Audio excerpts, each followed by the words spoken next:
Hello ladies and gentlemen, and welcome back to a new episode of the TSTT Tea Time. I'm your host Mirko and hope you're having an awesome day so far.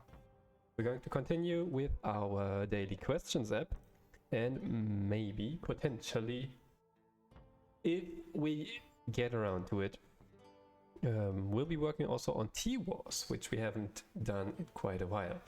So if you don't know what T-Wars is yet, it's this nice little game that we have here, which can be actually played completely from the Twitch chat. So if you want to play, you can always use the channel point redemption to do so, and then we can play together. So, but for the time being, we will first of all do some more daily questions. The daily questions being an app about self-improvement. Maybe we just reset everything once so that everything becomes English. English being probably the language that is more likely that you are able to speak it than German. Because everything, even the content, is in fact localized by now. Yeah. So here we go. Now it's in English. This is actually content, user-created content. That's why we completely have to reset so that it gets translated, because it only happens once. The rest of the app actually is completely available also in German and Japanese. So the Japanese needs probably some rechecking from a native speaker. Yeah, and what is it about? The basic idea being that you want to improve yourself every day, to improve and to do a small retrospective and then decide what can I do better, and also to engage yourself even more in what you're doing. Marshall Goldsmith, a leadership coach, one of the big ones, developed these questions, always starting with, did I do my best to, and then something. So that basically you engage yourself and you try to do something instead of being dependent on others. That's the basic idea, and then you give yourself points between 1 and 10. Oh, okay. Let me just do a quick audio check here. That seems to be okay. I think good. Right. Always important to do the audio check. Yeah, so that's that. And then you answer yourself, or you think about your day at the end of the day and say, did I do my best to set clear goals today? Well, yeah, we did pretty well. Let's say it's 7 out of 10 points. Did I do my best to make progress towards my goals today? And then you say, wow, that was an amazing day. Yeah. Did I do my best to find meaning today in what I'm doing today? And then you say, yeah, well, wasn't that great. 3, and so on and so on and so on. And at the very end, if we go through all these questions, we also have like questions that can take just free text, although this comes not from the leadership coach Marshall Goldsmith. And then you click next, and finally you see a summary and you can confirm it. You can also go back, of course, by just clicking on the thing. Reset, then you can confirm it, and then it gets added to your history. So, and that's where the history screen comes in, which fortunately I now edit stuff, which means I cannot use it anymore, huh? Let's quickly try to do this and that and that. Then we use format document, and we just remove the historic entry. We import everything again. Should hopefully work. Yeah, there we go. And now we see that the history screen is completely empty. And I think in that case, that's our first to do here, the empty history screen. I think we should at least show some message, like nothing here yet. There's one more to do that I want. Trailer board. Here we go. And that is placeholder in points questions. Bams. So let's get into the history screen. That shouldn't be too hard, I don't think. History screen. There we go. So what do we do here? We get all the data, which is an array of some specific data, and then we map it with the help of this flat list. Flat list being one of the basic components of React Native, one that you can actually scroll through. Do we have like a... Yeah, this is another example of these lists. And when these lists get longer, you can actually scroll. So, that aside, we want to go here, and now we want to say something like if, well, is empty, or the length is 0 alternatively. But the length is 0 for me just means, well, it is empty indeed. So in that case, we want to have kind of an empty history screen. This screen maybe. Oops, there we go. Oh, the Mr. Software. That's a great name. That's a great handle. The MR Software joined our tea Welcome to the time. TypeScript Tea Time. Good to see you. How are you doing today? At the new start of the week, at least here in Central Europe, until 10 o'clock. Good to see you. Are you streaming as well? Judging from the name, you probably do. Welcome, welcome. So let's add this history screen. We can do something like React Func Prop, BAMS. We don't need that anymore. Also don't need that one. And I don't think we need that. We need view. So, and with that, we probably want to give it some style. With style. One being style sheet dot. Shouldn't there be one?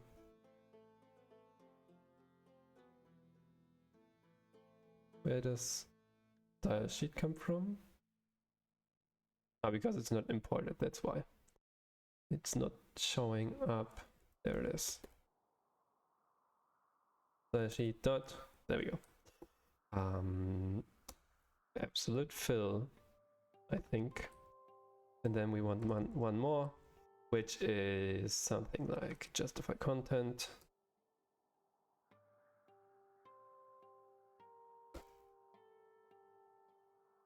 Isn't this right? Yes, justify content. Not sure why I don't get because I don't have view imported. That's why I don't get auto completion here. There we go. Center, and the other one being the line items probably. Center, and maybe we put in some horizontal padding. I think padding horizontal. Just I don't know, 12. I think we have that used already, so let's stick to what we already used. 12 apparently, yeah. So that's that. Don't want to export it. We do want to show some paragraph, probably just nothing here yet, let's say. In the very, very, very simple version. There we go.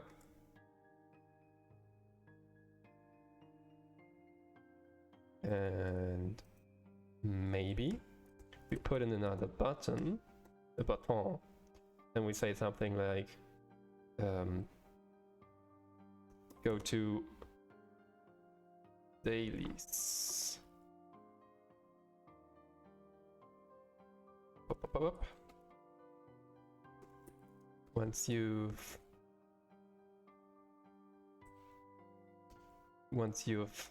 finished your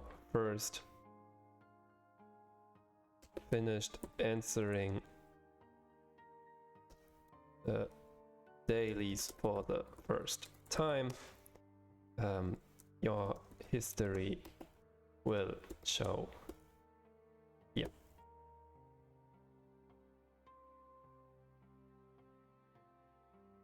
So on click, on press apparently.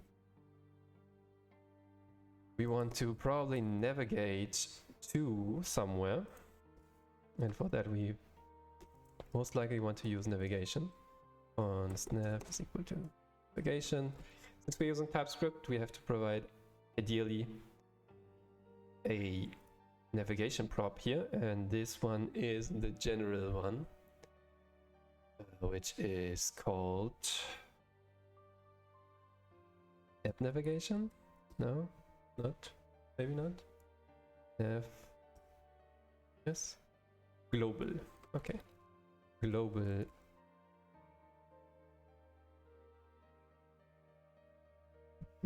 Global draw navigation prop. Go. I do it. Why can I not import you? It is exported. Weird. So import from /nav.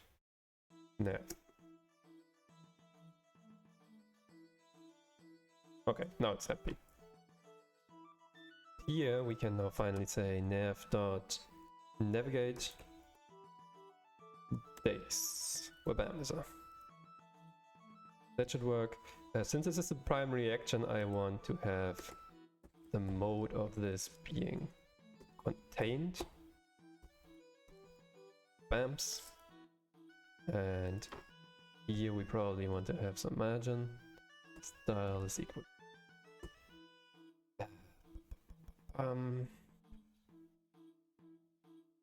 Style is equal to styles.d. I suppose we can just add it to the button as well. And at this point, I think I pushed this into a separate.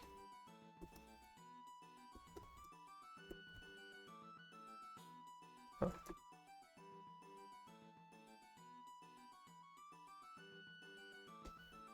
Not a complete screen, is it? No, it's just a subcomponent. Empty history list. Take all of these guys. Come over to here. So we can move all of these and can instead import as soon as we export this. Export default, what he says.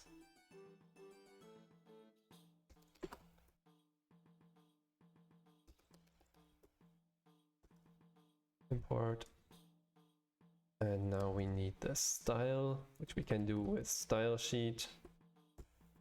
BAMS for margin. We do have margin already. Or we don't.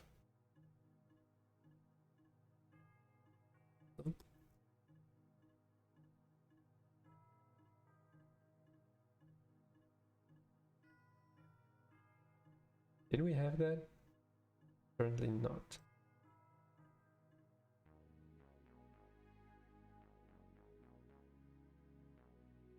Currently not. Okay. Then in that case, this is margin bottom.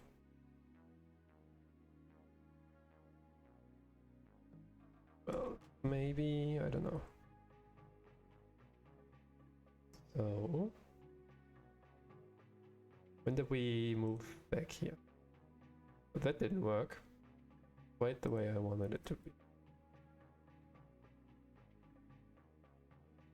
Why does the margin not work?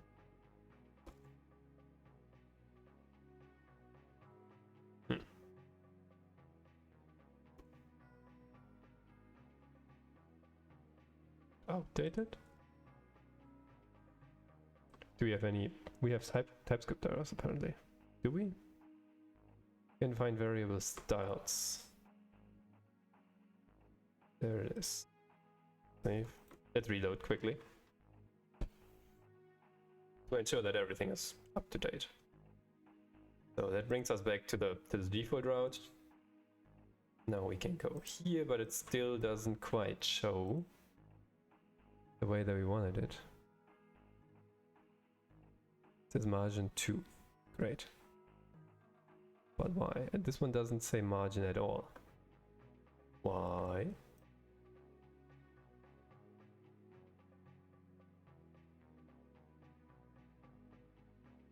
What am I missing? We have other styles here? No. We don't. Ah, I forgot that one. Okay. Style equals styles.md. First of all.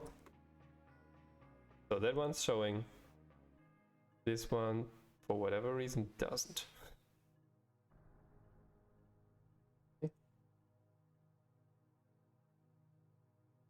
But it's also not that important, so let's take 24 here instead. Yeah, that's better.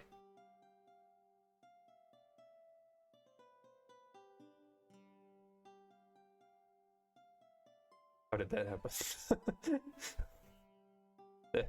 that wasn't there like 10 minutes ago. Okay. I assume that was just a display bug from Expo Go, the emulator inside the emulator that we're using. So, yeah. But that seems to be working. Then we can go to dailies.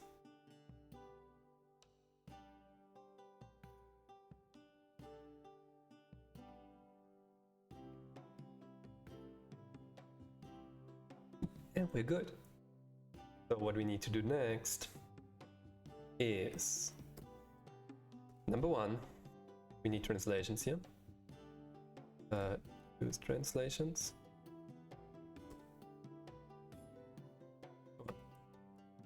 I know we have this. That was the wrong one. Come on, take the right import. Finally.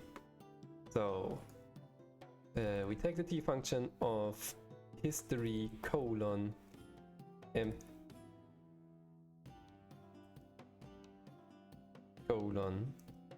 empty history description.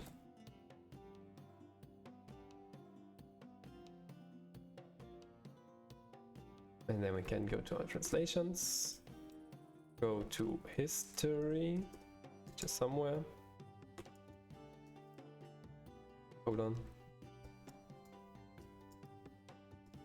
There it is, finally.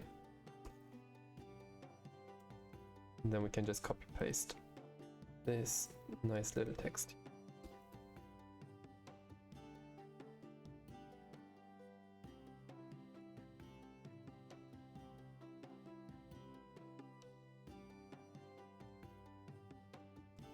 That's one. Let's finish this one first.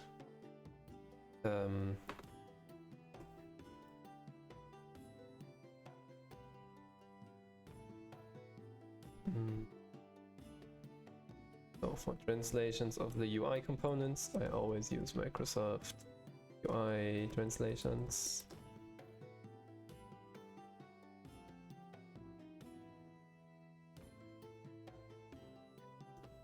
Show, nothing here yet. Oh, here we already have.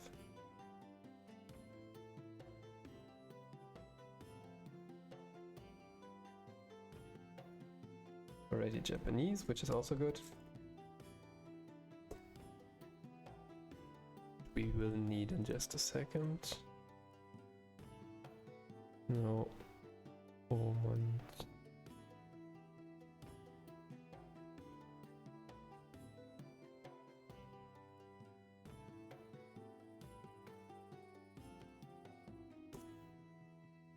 dailies. Oh. So I'll just finish the Japanese now first. Dailies. Oh. Utai shi o watte kara lekshi wa yoshi desu.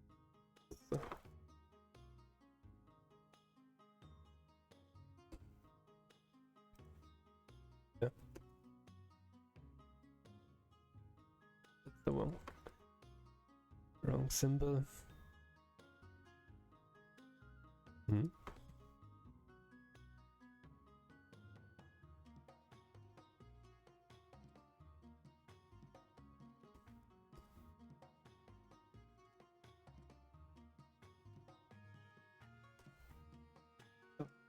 That's one down.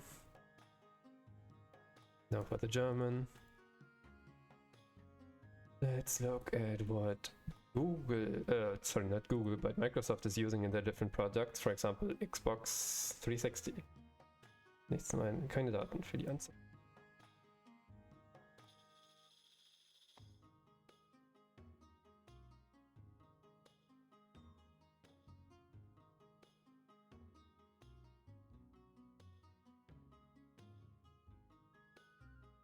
Oh, this one is nice.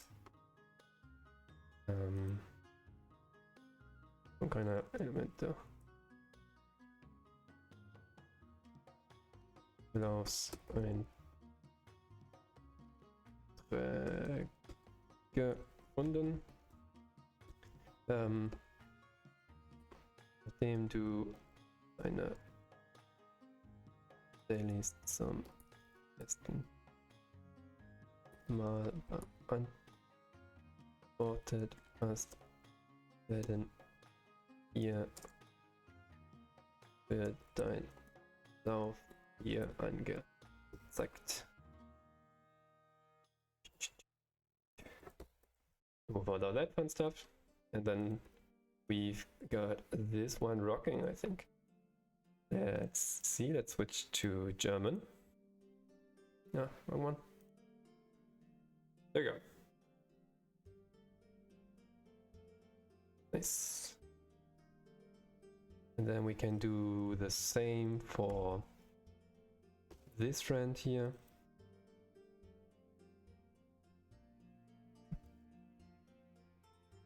It was fine.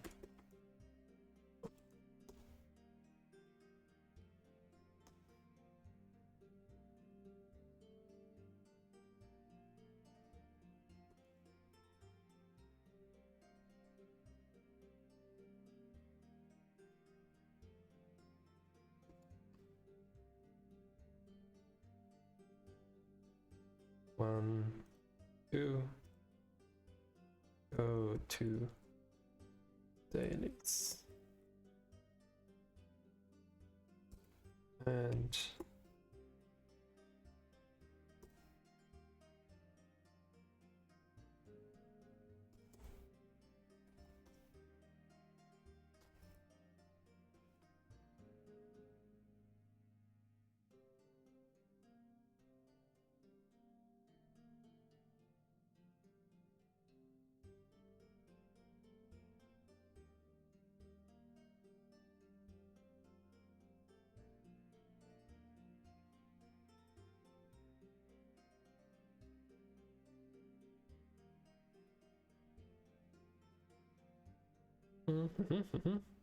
so that's that part.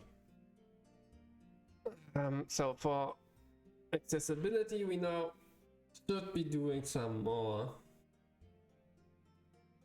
Oh man. So here we go. Accessibility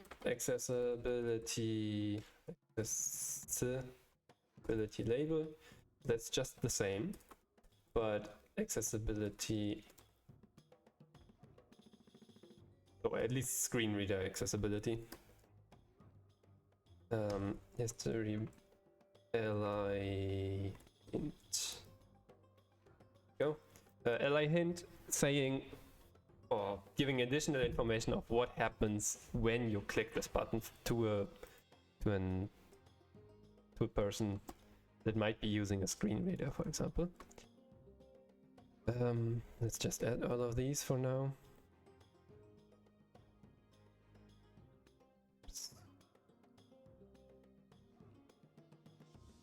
And here we say something navigates to Daily's screen.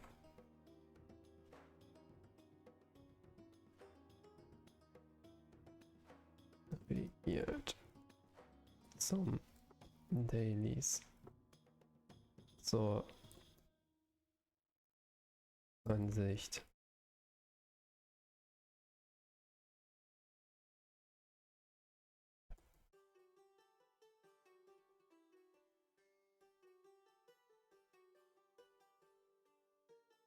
Right, and then finally Japanese. Or did I say navigate here?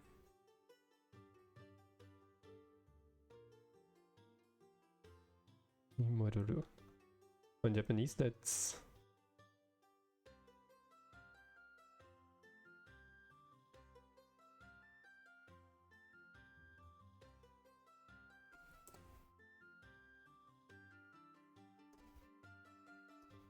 dailies. Oh, hiraku. Dailies gamen or hiraku.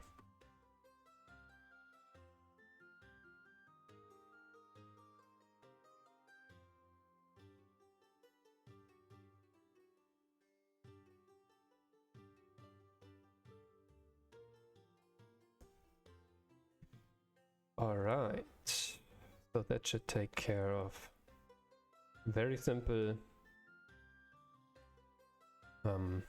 accessibility.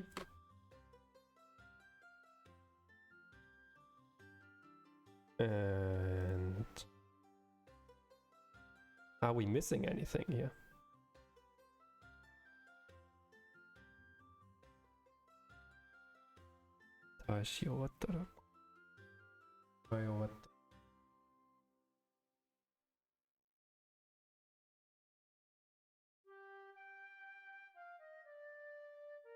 Oh, there's something missing in the Japanese translation.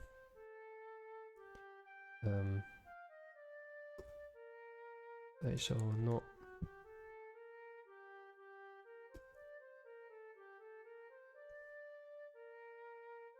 Kota o shi owatte kara rekishi wa yoshishimasu. Alright.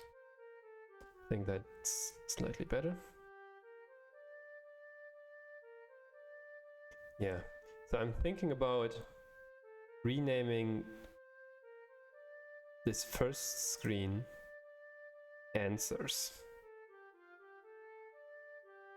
or something in that direction instead of dailies or daily questions or something. I'm not sure yet how to properly name that. If you have any ideas, feel free to chime in there. Suggestions are very welcome. Maybe just daily questions, because the complete app is called Daily Questions. In German it would be the translations of daily questions. Maybe that's a better name.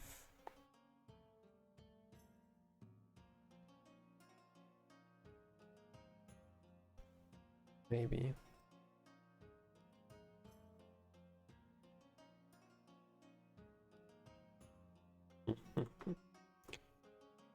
On that front yet. So what we can do, however, is say something like container is this dude. Then we take start container here. And that's about it for the history screen, I think. Fairly simple. Not much that we had to do there.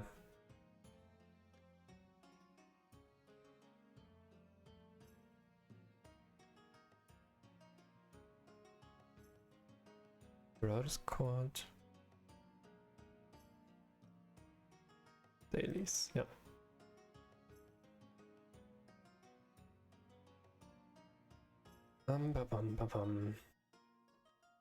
So let's say this is a kind of it's almost like a fix, I would say, even. Fix history, handle empty maps. So I think that's one done, huh? Yeah. Empty history screen. Wabams. Then refresh this one quickly. So the next one that I want to do is probably just try out the placeholder here so that things become slightly nicer.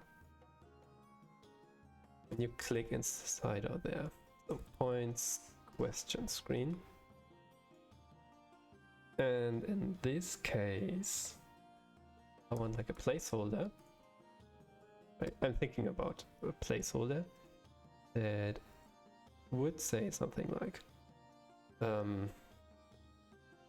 insert answer from 1 to 10,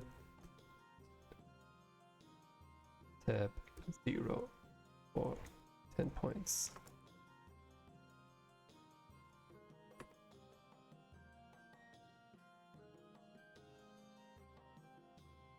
Because it is kind of hard if you're a completely new person and you come into this app. It is kind of hard to understand what's going on and what's the purpose of all of this fun stuff. If you already have a background with doing the dailies, that's fine.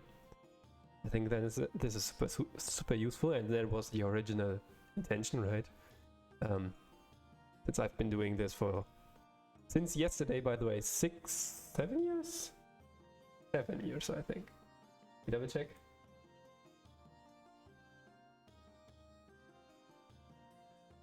Let me double check it from my phone. Since yesterday, it's been 17, 18, 19, 20, 21, 22.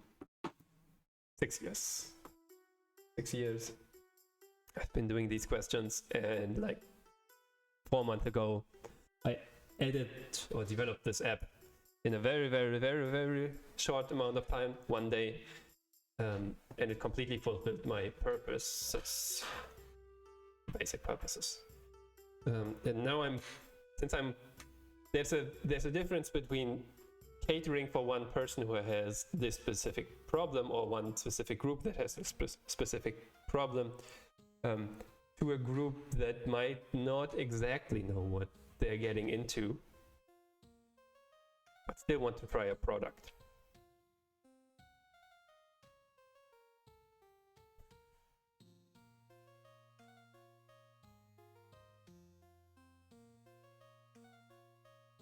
There's a stark difference between those two. It's an entry from 1 to 10 points, tab 0 for 10 points. What's up? What's my headphone?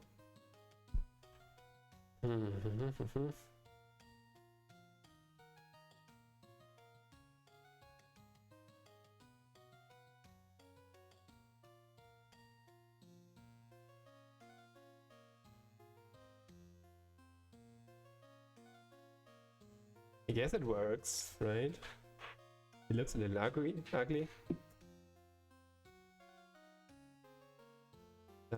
And we might also want to consider placeholder can be disabled via settings, similar to what we have for the app bar, because it's getting kind of crowded here, and I don't like it crowded.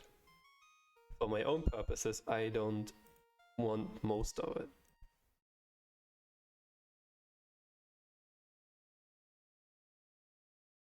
For the very, very first starters, I think this is not terrible. Let's take it. Do. But let's just add the placeholder for now. And then we can disable, and then after that we do the disabling part. Does that make sense? So let's make a little checklist. Decide on text, translate, and then or localize be the better way to pronounce to say this. And then finally add option to disable placeholder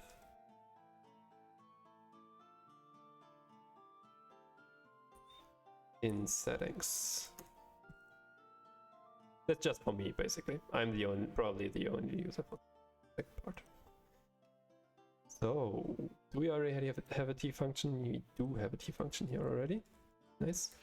So we can say something like dailies : points question placeholder.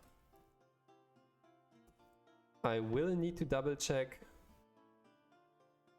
whether this works with accessibility, because I don't know what will be read by whether the placeholder will be read by the by screen reader software. Gotta double check that as well. Double check accessibility when using a placeholder. I do think the text kind of changes, but I don't know which of these is kind of higher ranked by the screen reader. I do hope they still just say these accessibility label and accessibility hint, but I don't know.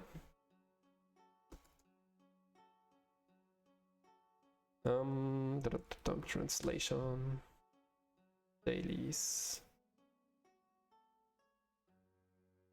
points question, there we go.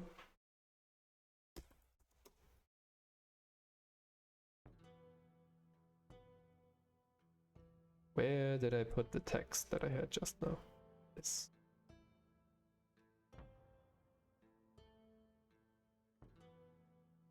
Dailies, points question, placeholder.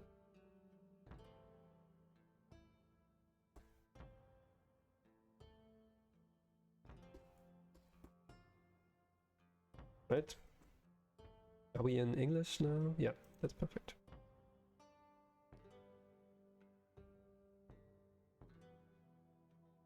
Next in German. Antwort von 1 bis 10 Punkten eingeben. Tippe 0 für 10 Punkte.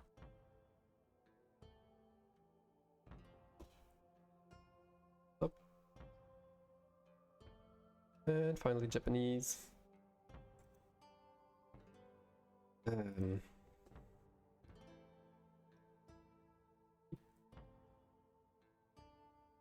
Whoops.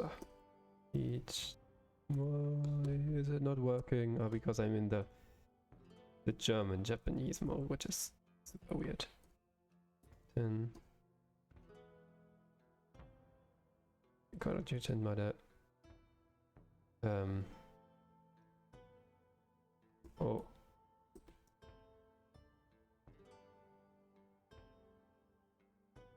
The Kota de Kudasai. Do 10.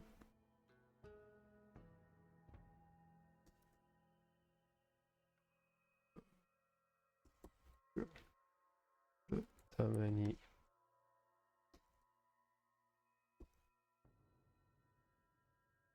No. Tapage that 10. You know to turn this.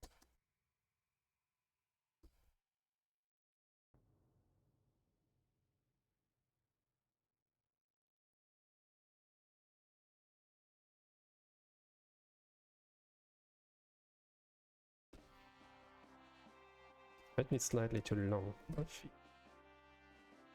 Let's check.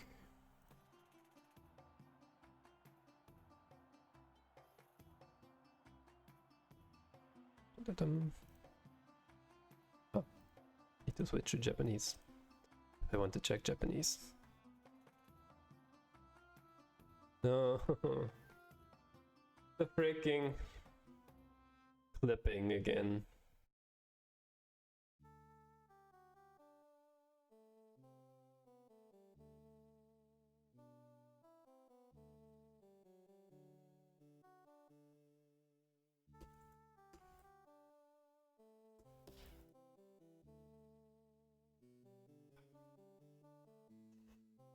Freaking clipping. We had this issue before. The way we solved it was by using some padding, but I don't know whether we can use it this time again. Something with style. Do we already have styles here? There it is. I put some padding. Where'd it go? 8. Oh. That was the most unexpected re-render that I've seen. I didn't expect that that kind of re-render.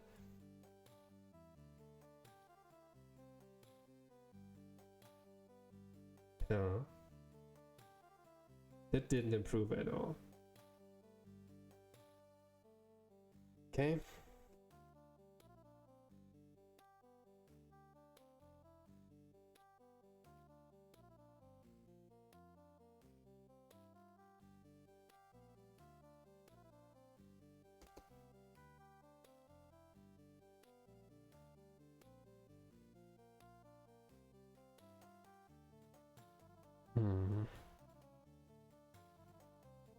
So the problem is that these full width characters are slightly larger apparently than the regular, or the Western, what is it? Roman. Yeah. Roman alphabet. That's why we get clipping at one point.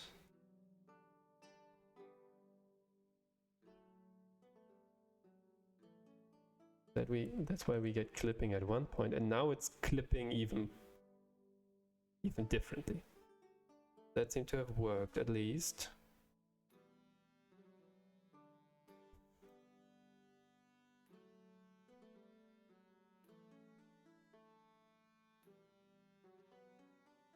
We can whatever I'm doing, even if I get it fixed on this screen, it will be different on a smaller screen, and there are phones out there that are smaller.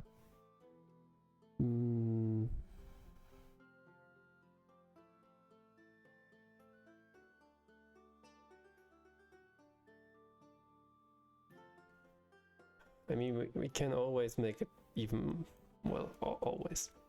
Can make it even smaller, but each got 8, 10.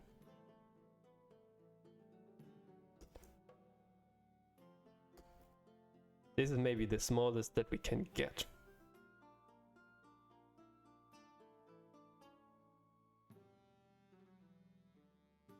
And I hope it will be understood. We will see. But since I'm the writer of this application, I cannot really tell whether that will work or not.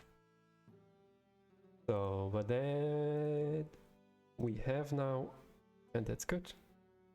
So the next thing, settings slice, is I want to have another property which is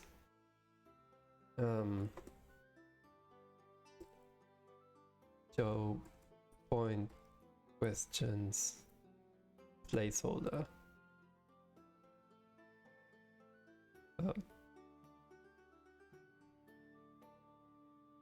Points question.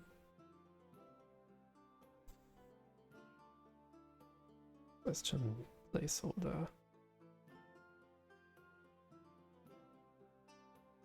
Voice question input placeholder in dailies, maybe like that. By default, this is true-ish. Okay. Problem with making it true is that it will not be true on devices that are already using it, but since there's only 2 devices, I think we can live with that. So we make it true by default. We need to add it to the state.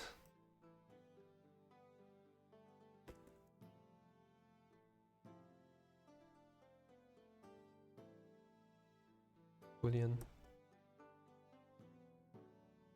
And then we can just put a setter. This.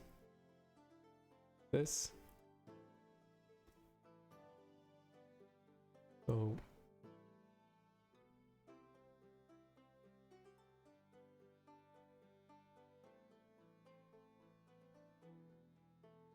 here we go.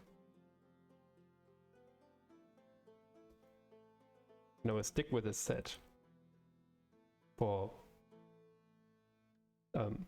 consistency's sake, even though I called this function here differently for whatever reason.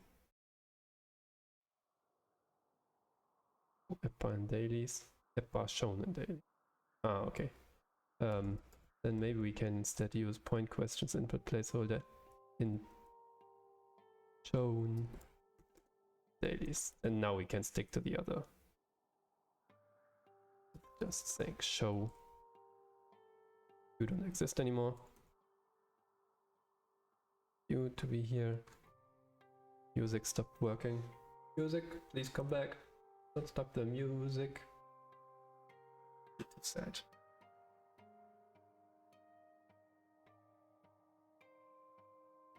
Random chip. I take it. So we have the setter function in our state. Now we need to export it. Otherwise, our settings screen will not be able to show it. And then we need another switch, and I suppose we can take this one. So points question input placeholder, which I'm just going to simply copy this one.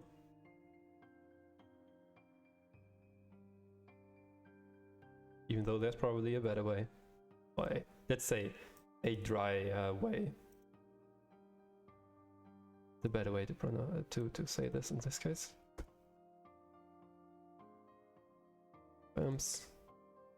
Then we take a different state because we do take instead this one. We do have a different function, and this function is now show points whatever.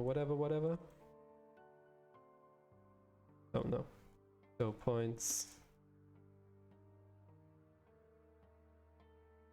Why does it not show?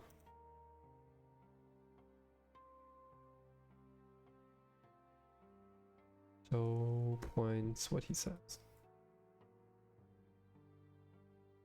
For vamps.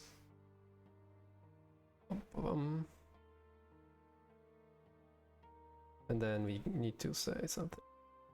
Show points. Question. Input placeholder.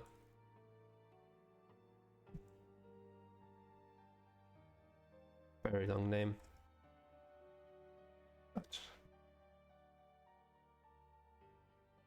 If it works, it works. Enable dev mode.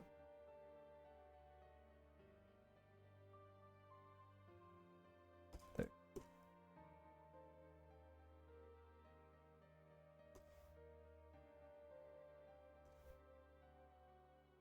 The one is what to do, I would say. We first take English so that we see that everything works. Go.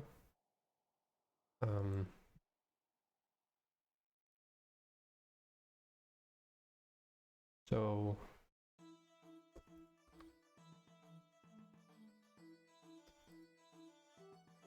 take a quick look at our app here. Oops, I want to go to English. App, yeah. Right. So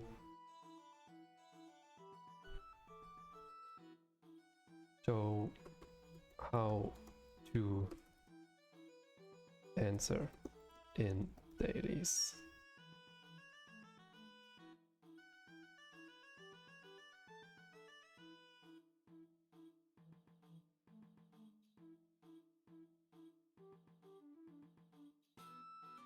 All right.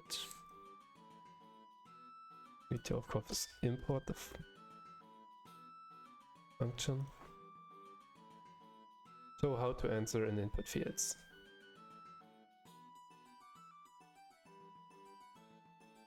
Works.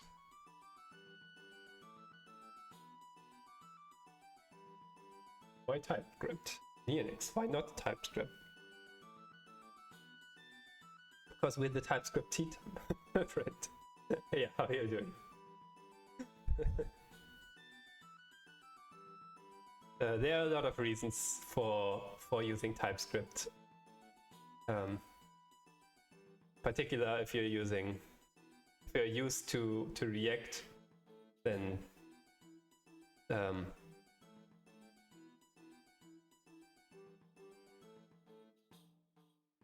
a point you need to learn TypeScript React or any other JS language. Oh yeah. Yeah. It's a question about whether you should pick TypeScript or whether you should which framework you should use.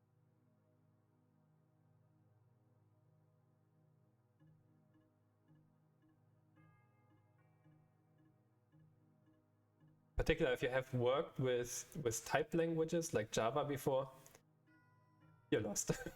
Yeah, okay. Yeah, sometimes you don't know what questions to actually ask. So if you want to get into web development, React is definitely one of the very large player. You've been using JS and jQuery. You can start React without TypeScript. You absolutely can. And few people will blame you. There are benefits to using TypeScript, of course. Sometimes there are also sometimes disadvantages to using TypeScript. But if you're struggling with choosing a library, React is at least one way you will definitely find a job. You can build the stuff that you want, and the support is pretty good. From just the community is so massive, that's why. Other than that, I don't know much about Vue, but Vue is apparently also very, very nice. Svelte, I cannot recommend, to be honest. The community is just too small. And there are a lot more.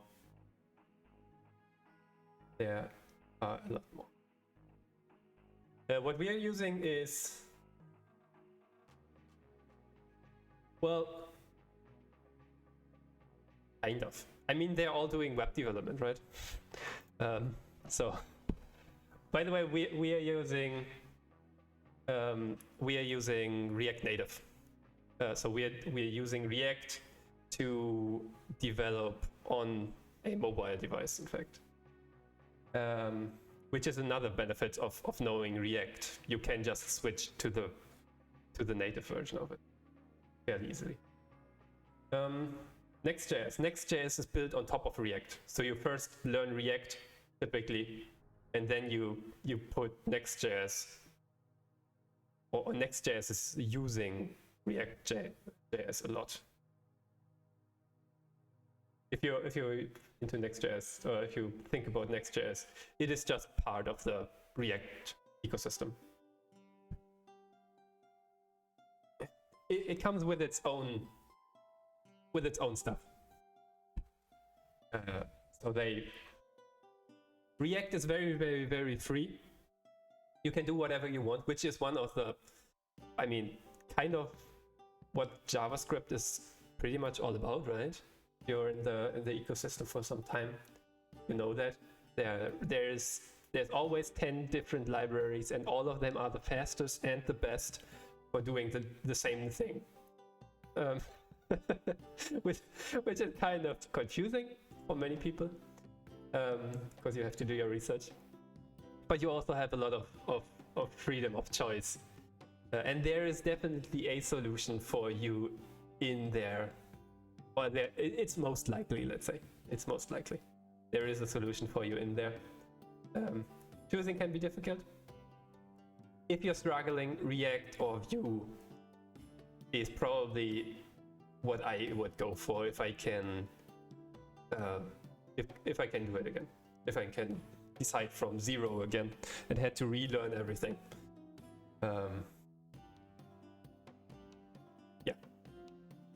If you're looking for a job, maybe that would also be an idea to look at which frameworks are more required by interviewers and recruiters. And you will most likely find it will be React or Vue, I think. The cool thing, as I said, React you can absolutely do without any TypeScript. I don't know anything about Vue.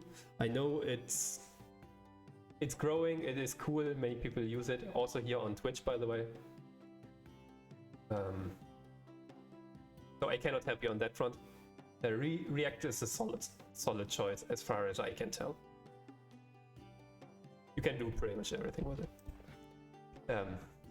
If you're ready to get into the adventure of having a lot of freedom. If you want less freedom, Next.js would be one version, because it uses React still, but it takes a couple of decisions out of the equation, like confusing. It was okay, but maybe it wasn't for you. That's also nice. If you've tried it, maybe just try Vue. If it clicks for you better. Maybe because I don't know whether this is true or not. Maybe because it's more similar to the actually working with the DOM and HTML and what you've been using with jQuery. Just try it. Maybe Vue clicks more for you. React does take some different approaches. Absolutely. It does take some different approaches, like, for example, doing, even though that's not required, having CSS inside of your JS stuff, and also HTML. For some people, that's an absolute no-go. For other people, that's like, oh, yeah, why not? Things are closer together. The good thing about the JavaScript ecosystem is that there is so much out there, and everybody can find their own thing. TypeScript, for example, is still part of the ecosystem, right? And it's for those people who make a lot of typing mistakes, like me, and want additional safety and all of that fun stuff. It's still under the hood using JavaScript after all.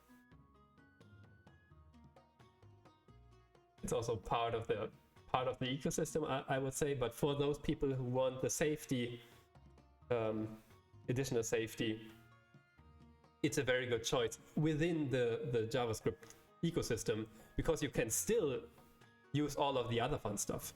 by just using npm and importing everything that you need. What have I done, by the way? Where was I? Maybe that helps. Or if you have other questions, more. Yeah, philosophy is fun. Oftentimes it just helps to get your fingers dirty and then see whether something clicks. If you've tried React and it didn't click, maybe try Vue for a day. And if you're like, that's also not it, maybe try one of, there are like the 3 biggies, right? Angular, the new Angular. Which is it, AngularJS or Angular? I think it's just called Angular. Angular, React, and Vue. And then there are a couple more, but those are the big ones. And I would personally mostly focus on the big ones if you're thinking about getting into it first from something like jQuery. They all have similar concepts, oftentimes. And since you come from jQuery, have used JavaScript before, and probably HTML, I assume, and CSS. There's a lot of, you're still trying to solve the same problem, so there will be a lot of repetition and stuff you already know.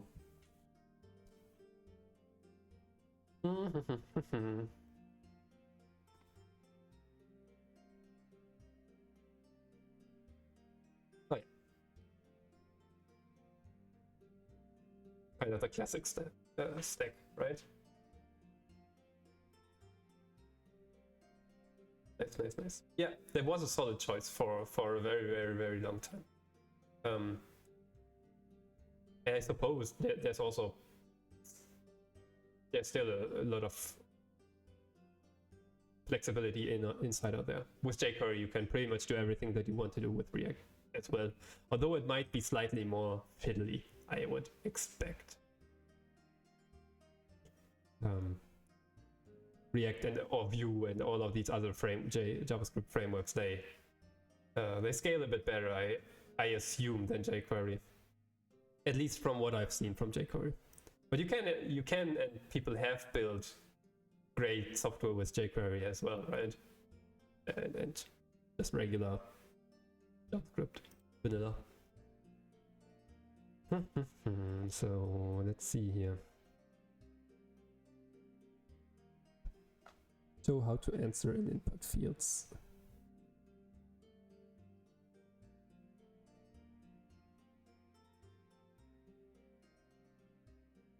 Did it work? No, because we don't use it yet, I think.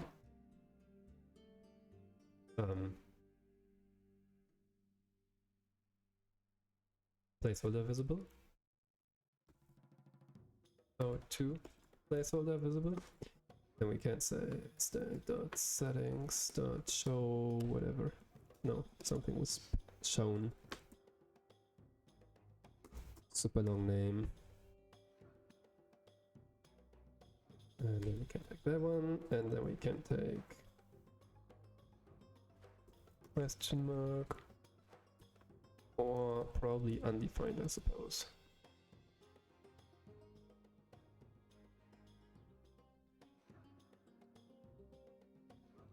String or undefined. Is there a better way to do this? That's not.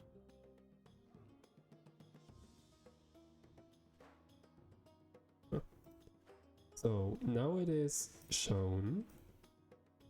If we disable this, it is not shown anymore. Nice, works. Translations. Did we provide translations for all of them? We did. Man, we're so fast. But we did not provide a translation for the setting. Did we? Setting screen? Yeah.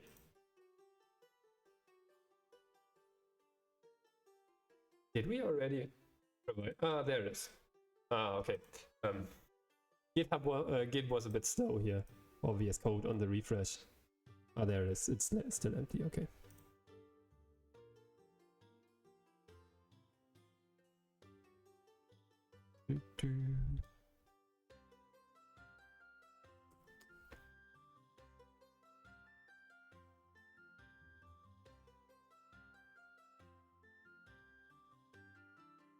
There a specific reason why you're thinking about changing Neonix, or you just want to expand your knowledge? Or any job related stuff?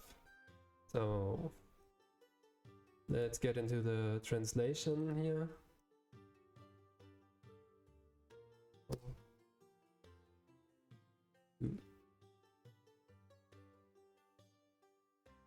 To answer. How to. All of those look ugly.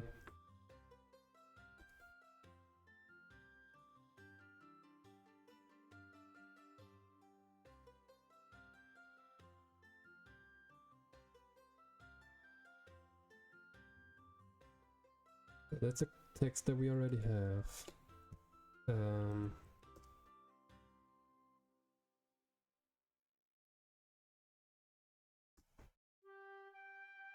I confirm? How did I translate that one? Okay.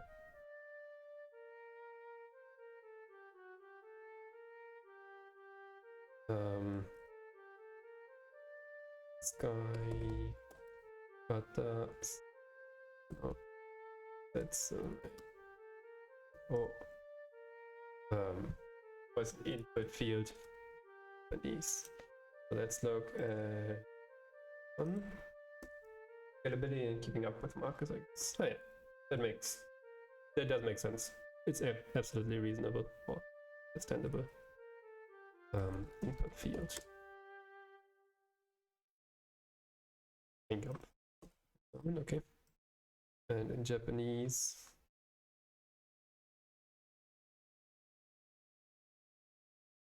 Yeah.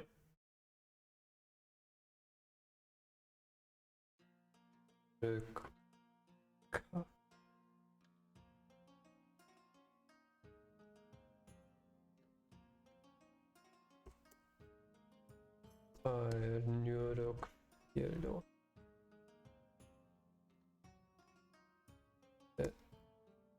Yoshi's. Right. And for German as well. Good.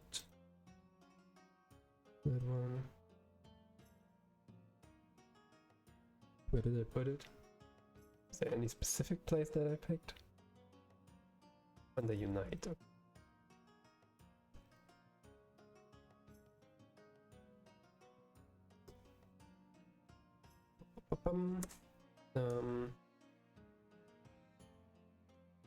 Antwort, Hinweis bei Punkteingabe einzeln.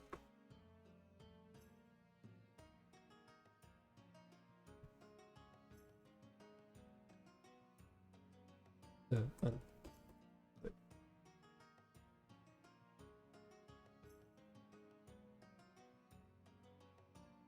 All right.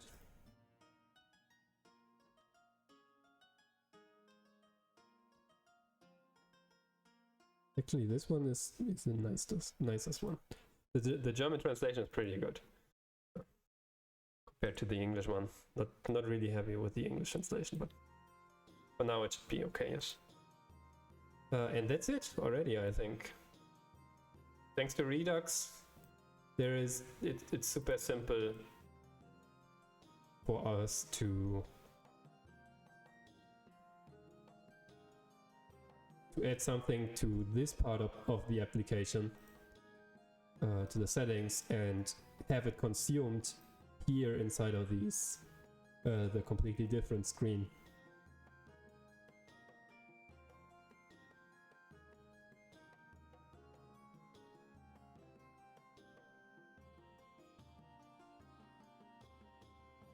Yes.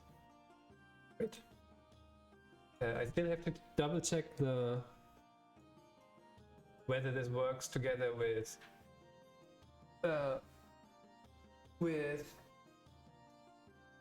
accessibility.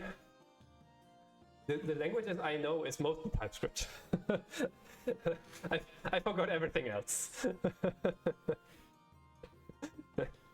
I'm not great at CSS, except for the very, very simple stuff. But I'm pretty good at TypeScript. And from there, I know how to Google. I did used to work as a Python developer, but that wasn't like in university. So I wouldn't say I can speak Python.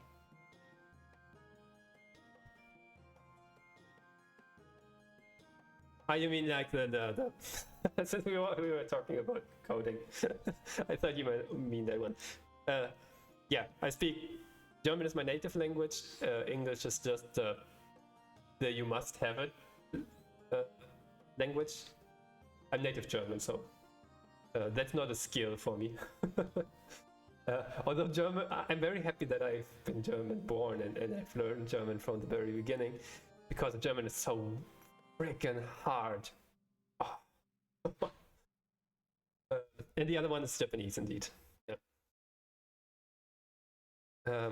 Although the translations, doing translations is a completely different skill than actually speaking. I'm fairly good with just regular speech, but doing formal language for websites and so on is a completely different level. And most of the time, I've been using this Microsoft UI translations. If you just Google for Microsoft UI translations, you will find this web page where they list all of their. You basically write, for example, input field or something like could not find, and then they translate. They show all their products to you where they use could not find something, and which product it was used and what the translation is, which is super useful. So you kind of you remove the guesswork, and I even use it for German, in fact.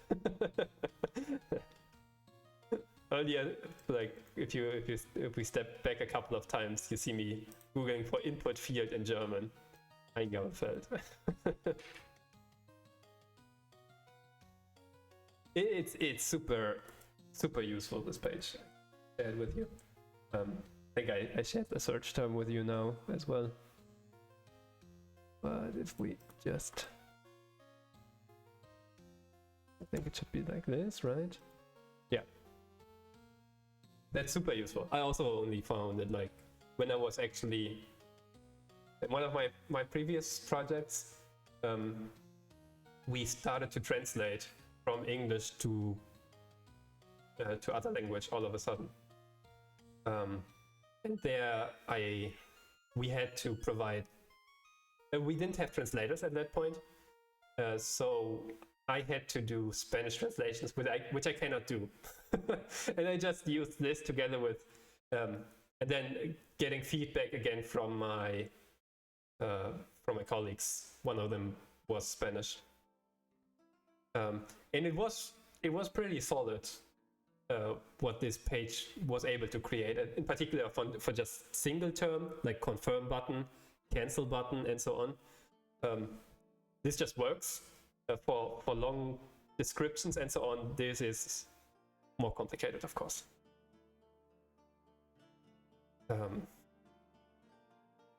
Yeah, or stuff like statistics and analytics or something like settings and so on. Single words are very, very nice as long as they are specific or generally enough for to appear in other applications. If it's totally language domain specific, you can't do much. Microsoft probably has no word for that. So this is kind of a feature, in fact. Dailies and settings, in fact. Oops, I think I'm on German keyboard. Yeah, there we go. And from there we say something like how to answer in points question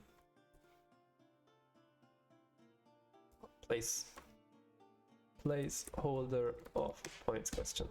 You have to rework most of the translations again, like at least unify some of them. Particularly, I'm not happy with the word dailies or daily questions. That what this whole app is called. Probably have to rename, and then also all of the other places where I use the word dailies. Change all of those. But for the time being, that works. As I said, I need to do the accessibility. If you want, we can do the accessibility on screen. I only recently learned how to do that. For that, I have to use my phone because I don't have the translation thingy installed on the Android phone, Android emulator. It's called TalkBack. What am I doing here? So, things that I want to close down the emulator because it doesn't work when I have two. Then let's restart the server now. And I will use this Expo Go app, which is essentially the emulator for running our code here directly. If you open it, it looks like this. It's basically the same thing that was installed on the emulator just a second ago. I can just copy, just take a screenshot of this QR code from my phone. Now it's opening up the app. Yeah, I hope it does. Oh, it's loading very long. Come on, you can do it.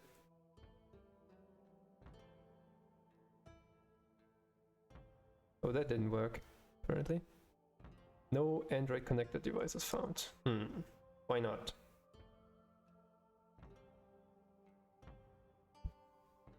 Come on, you can do it.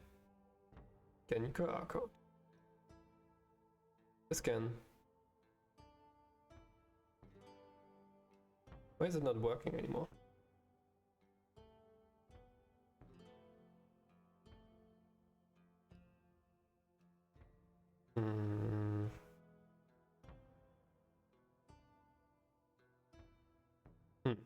Interesting. Come on, you can do it. Yes, I just stop the app once, delete everything, and then open it again. And hopefully this time it works. Maybe I might not be running on LAN. If that's the case. That would explain it.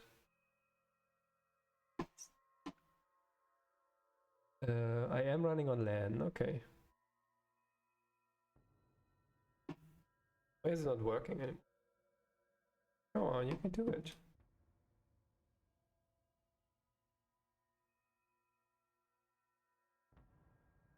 Something went wrong. Network response timed out. So something is wrong with the network at this point. But why? Alternatively, we can try to tunnel it, but that means it will be public. And you could use it as well, in fact, if you have the app installed. But I don't I don't want to have a public tunnel. Because you might then access my my network. And I don't want that. Come on, you can do it. Why is it not working with LAN anymore? Because well, I know why. I didn't switch on the Wi-Fi. I was instead on mobile data.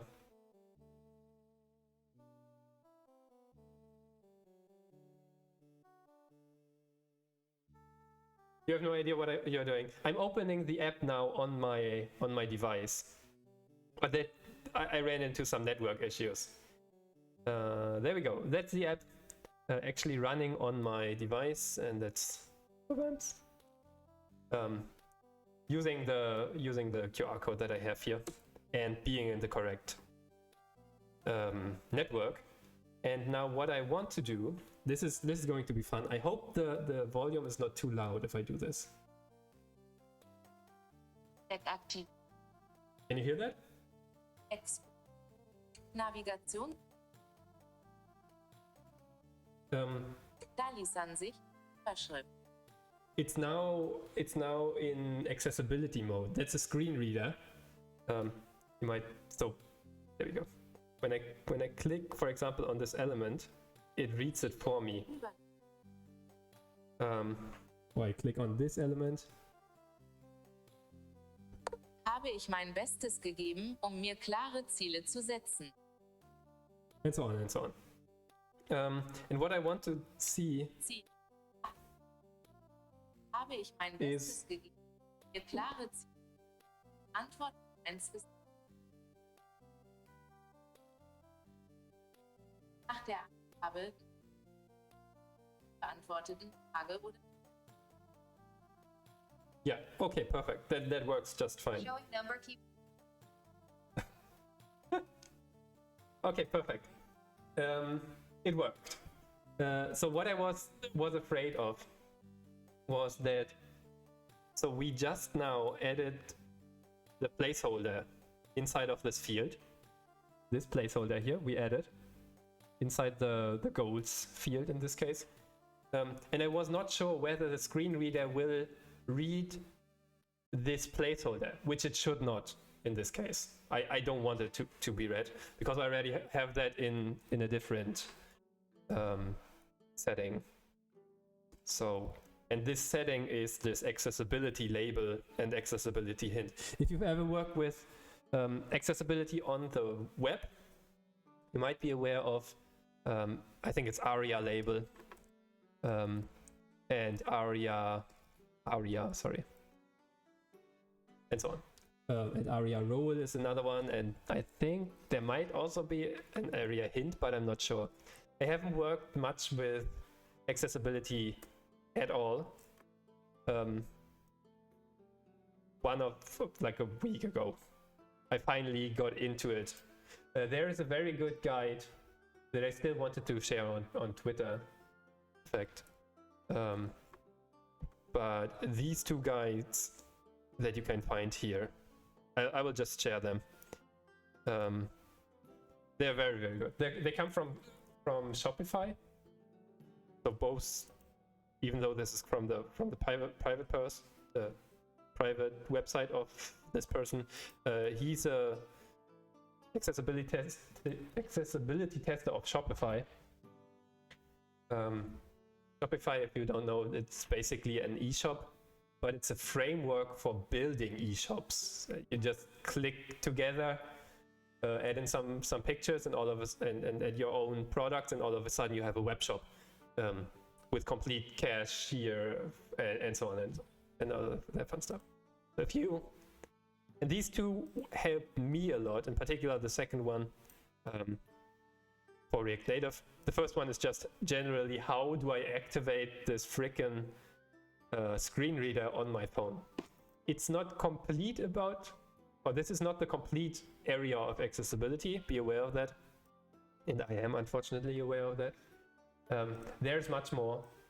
If you're doing a Google build, if you push your app to the Google Play Store, they will in fact give you a summary, pre-launch reports about accessibility. In this case, I have like 57 unique issues that they have automatically identified. There's basically a robot that just clicks through your app on different devices. And for example,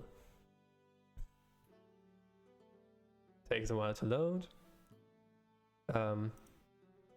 For example, this part of the navigation, it says, well, this item may not have a label readable by screen readers.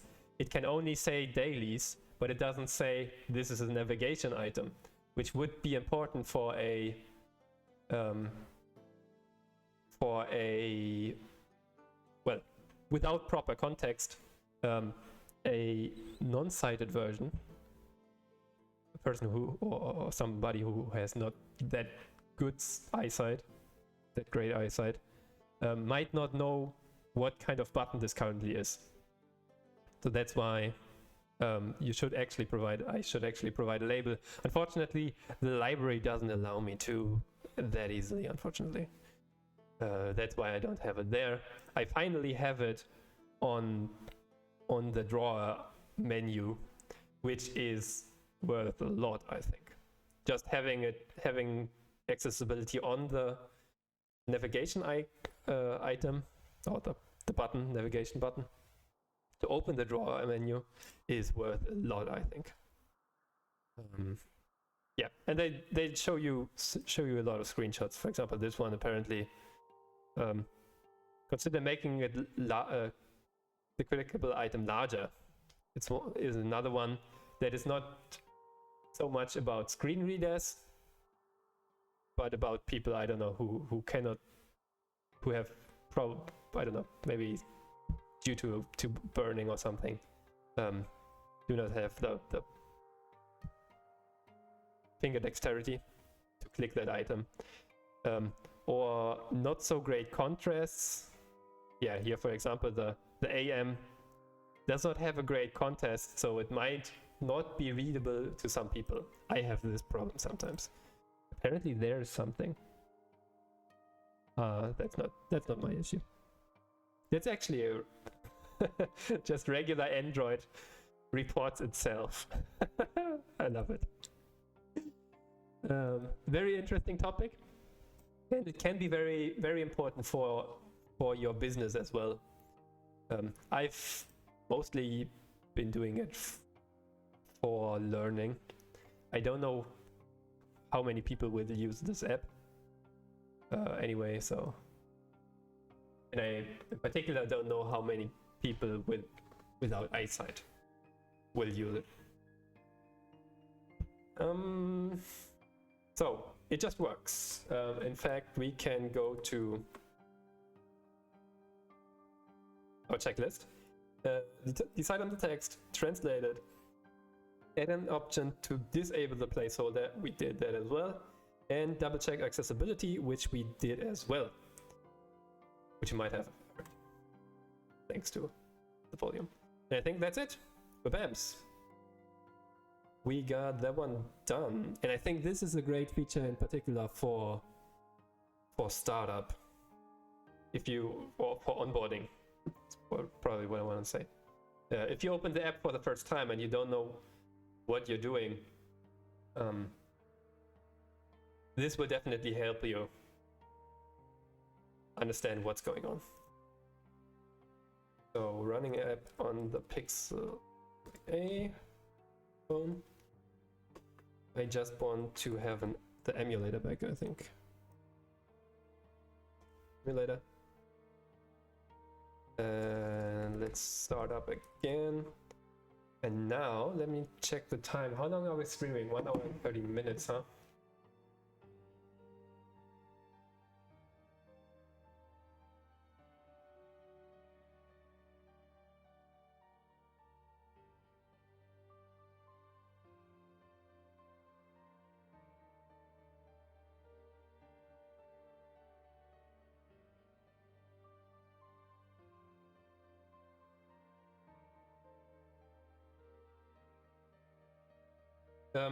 A friend of mine just told me that he had contact with somebody who now reported having corona. So I became silent for a second. I don't want to have corona again. It sucks. You're basically knocked out for like a week. At least that's how it went last time I had it. Even though I was vaccinated 3 times, by the way. Fortunately, it still got me. Let's look at the About page. I think we can start with this, and then we might need to stop in the middle. Let's go into the navigation, but that's the simple part.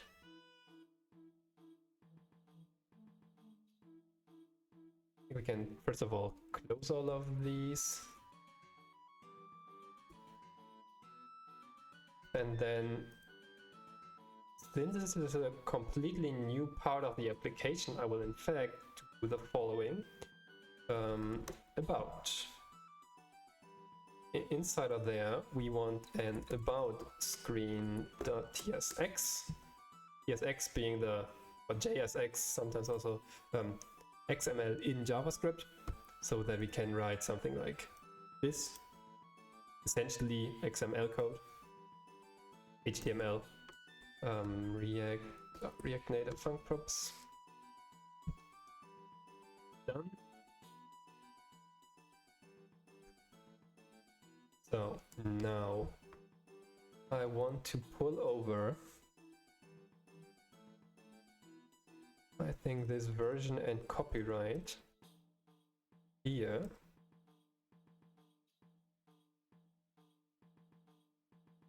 Again, give this a style of padding horizontal 24 or what's 12 pixels, I think.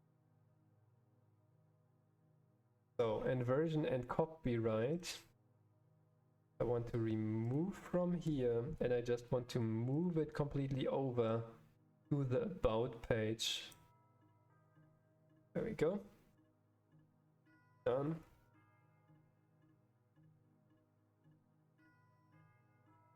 Oh, before we do this, we might want to do a release.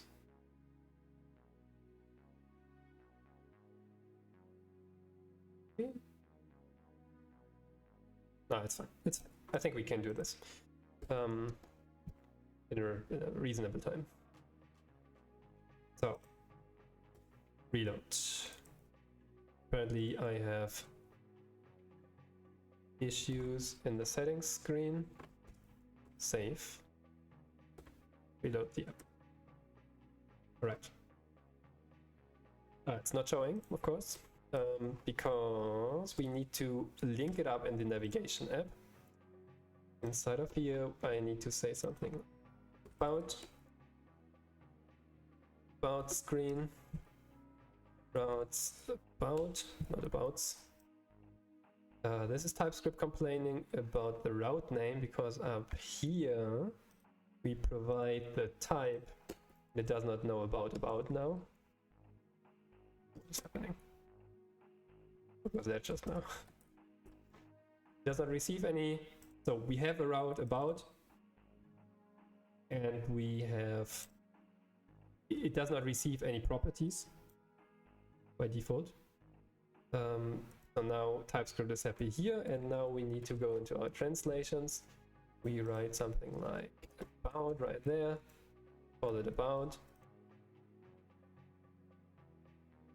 and here we call also about. And again, this is one of the times where I want to go inside of the Microsoft translations thingy.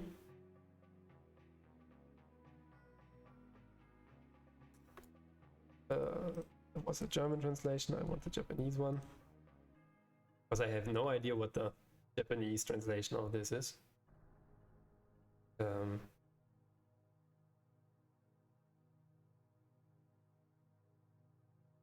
Version Joho. Title. Joho. Post this, huh? Detailed.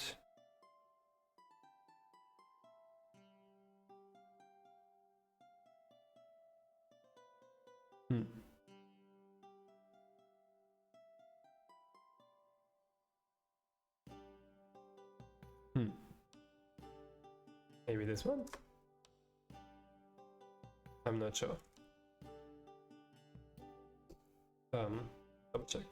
In fact, we have to double check everything in Japanese, but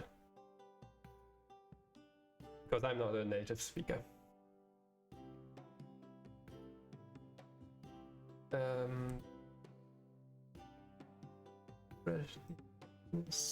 Now you can see what we're actually up to. And then we need another route in German about, it's just called Uber. Uber. That's the famous company.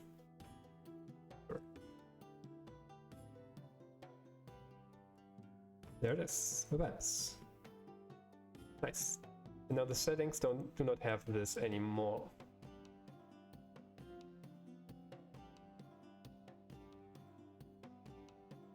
Very good.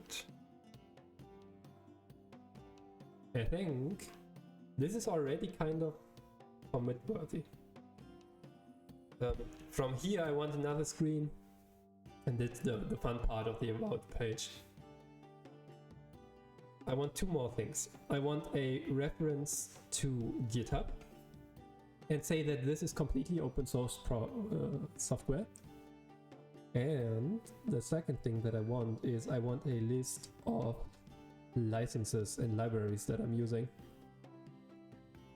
so that,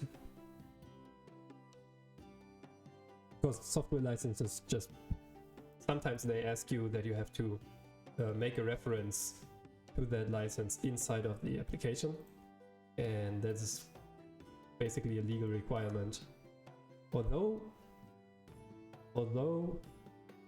Google seems to be fairly lax about it, that your app actually doesn't require it. Absolutely. So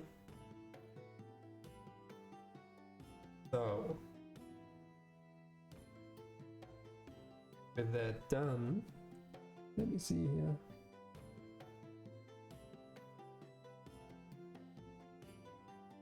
Let's take the GitHub stuff first, because I already have this code here.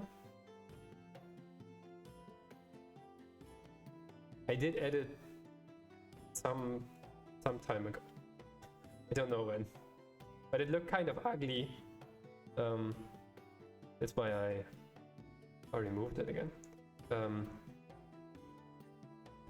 GitHub node.psx, I don't know.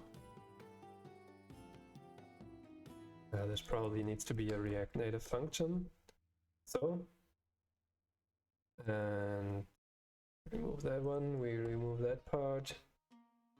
Take this and put it there. We need to import linking. We do not want to link to GitHub, but instead to we want to link to GitHub. So all of this is open source. You can find it under /dailies here. Completely. We should see the commit that we have done 23 minutes ago here as well. There we go. And I can just put this link there. And we need to rename this Open GitHub. And I might need to, this might need some changes to the to do. This needs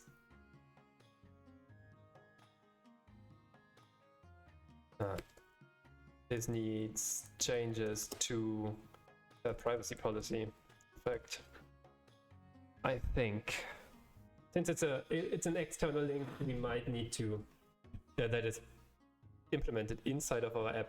We might need to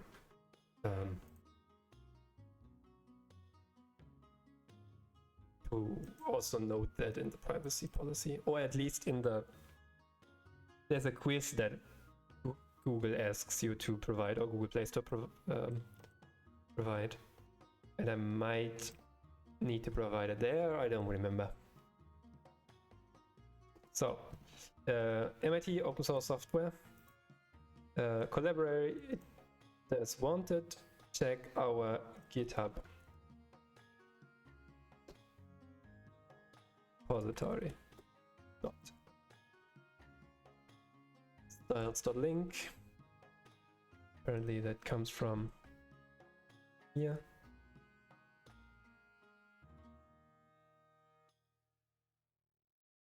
don't think we need any properties. We do need to import style sheet, and for whatever reason the style sheet import does not work quite as I wanted to. And we apparently need to use theme. Const theme is equal to what he says.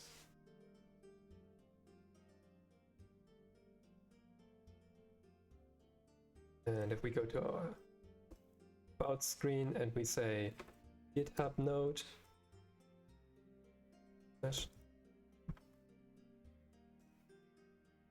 there we go. Let's maybe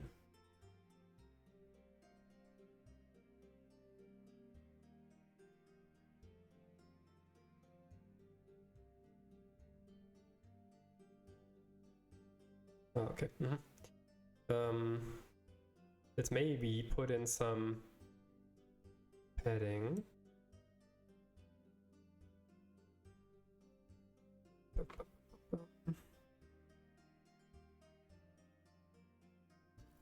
Actually, find this one, I suppose. Style is equal to container. Style.container.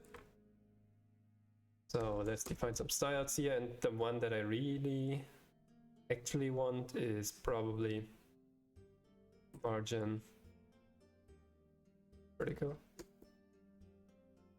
12 pixels. It's better. Might even want to do it 24.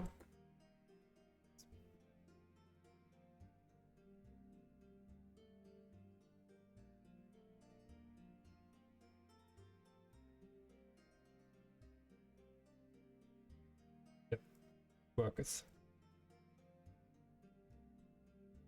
Then we need to translate once again. Use translation. Transition progress? No. This one? That one. So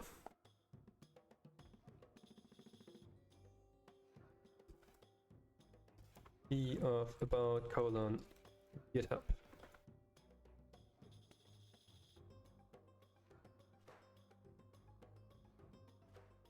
GitHub description, and then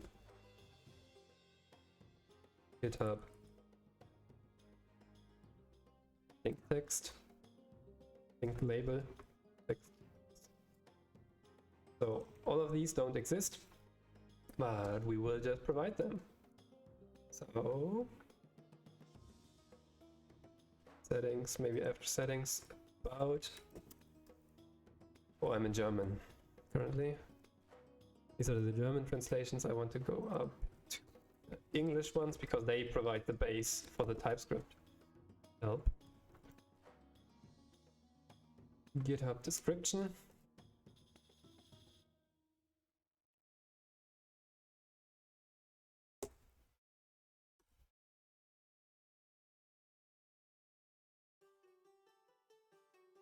And then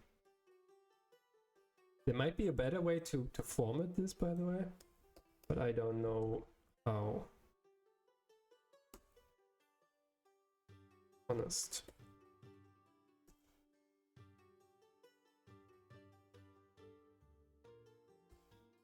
Comma. And one important thing that we have to do, since we added a new key there, I need to provide this key right here so the TypeScript works properly. And I, of course, have to put it inside of the T function. Otherwise, it won't do anything. So now if I write something stupid here, it complains. This one is fine. Perfect.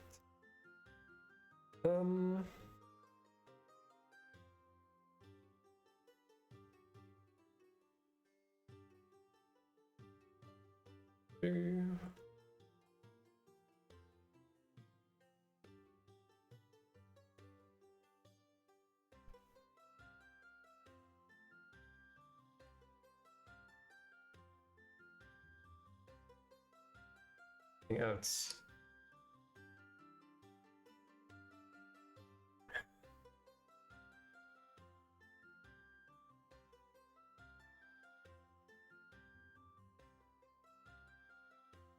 I need to provide English translations and German translations of this. So here we want a about property, and we want a GitHub description, and we want a GitHub link text. GitHub is it repository?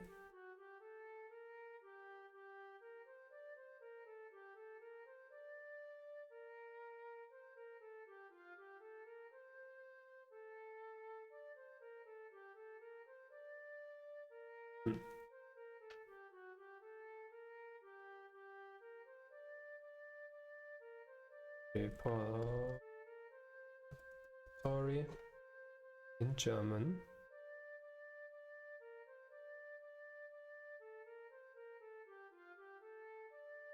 Yeah, apparently they just use a repository. Nice. Okay. Then we have to do it for well, repository. So, what was the English text again?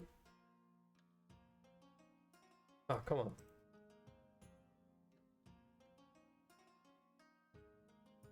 Mit die Open Source Software.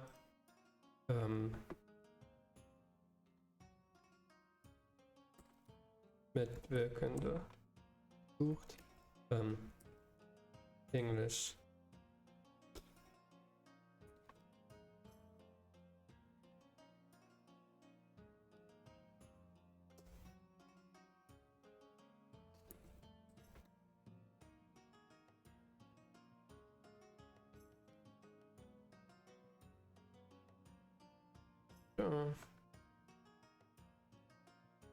Then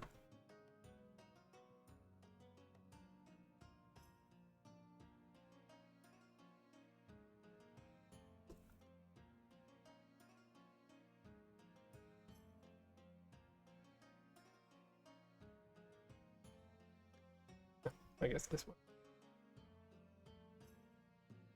Comma.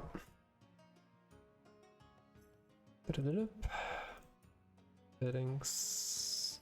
German. Mit Open Source Software. Mitwirkende gesucht. Englisch notwendig. Scheiß Projekt.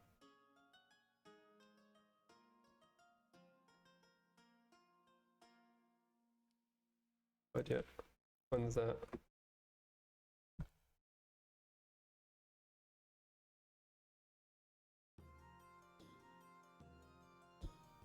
Alright. We just get a notification or something? Alright. Works. Is the full stop not rendered? Oh, okay, because there is no full stop.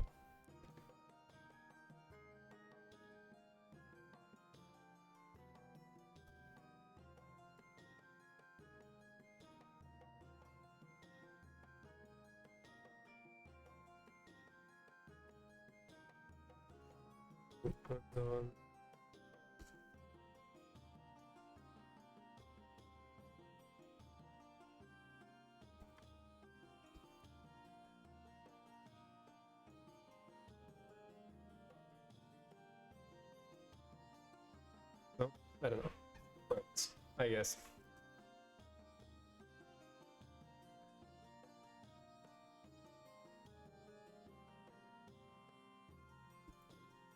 Yeah, and just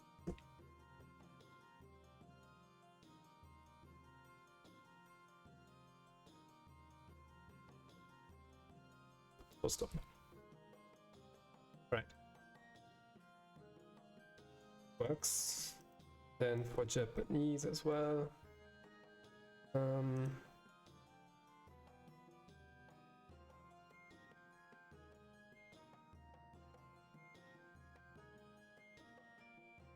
Yeah.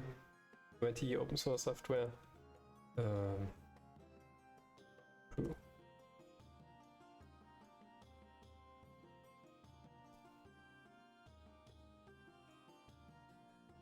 Warte.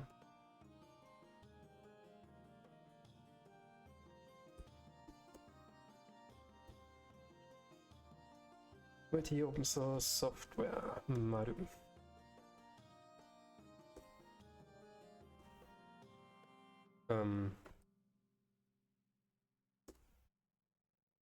Collaborators. Maybe they even have this word. Nothing? No results. Okay. Collaborators. Collaborator.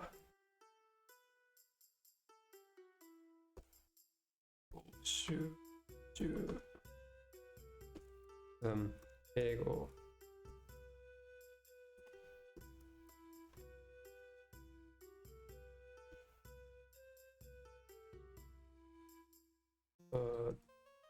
Project.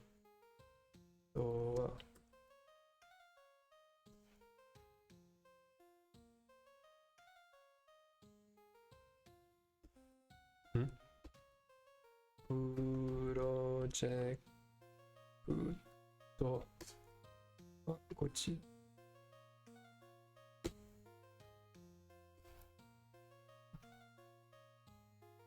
And finally, let's look at it in Japanese, and I think then we're good with the GitHub.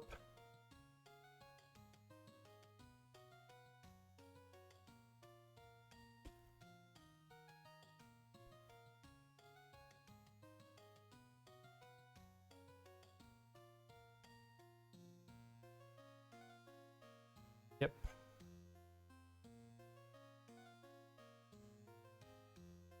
Works. I do, however, want to disable it for now.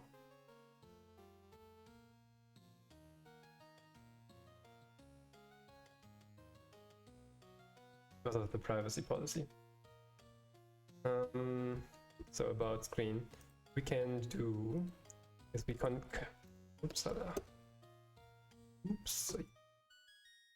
something with Redux, what he says.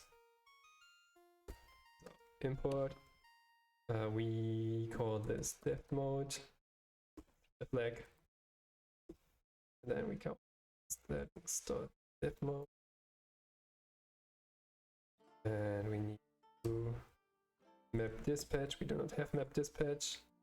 Can remove that part. Take the Redux amps. And remember to wrap your component in. Yes. Amps. And finally diff. Why not? Feature flag. I call it feature flag.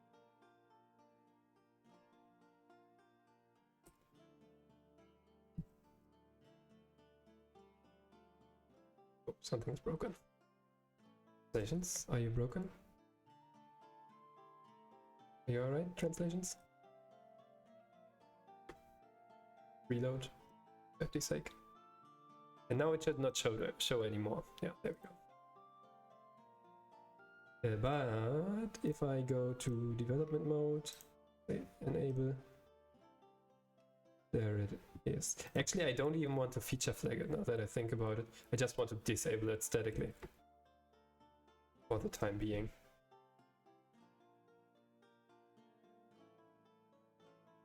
Yeah, I don't even want all the Redux stuff. Sorry, Redux. I like you, but currently you're not needed. I just do false.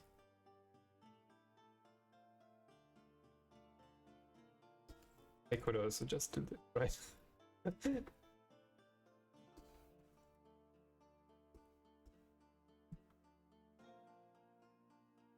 That should work.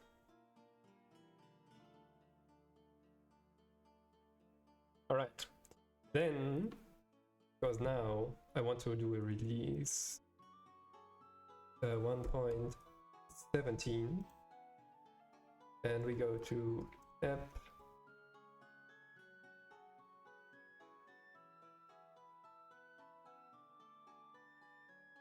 Push this first. Committed.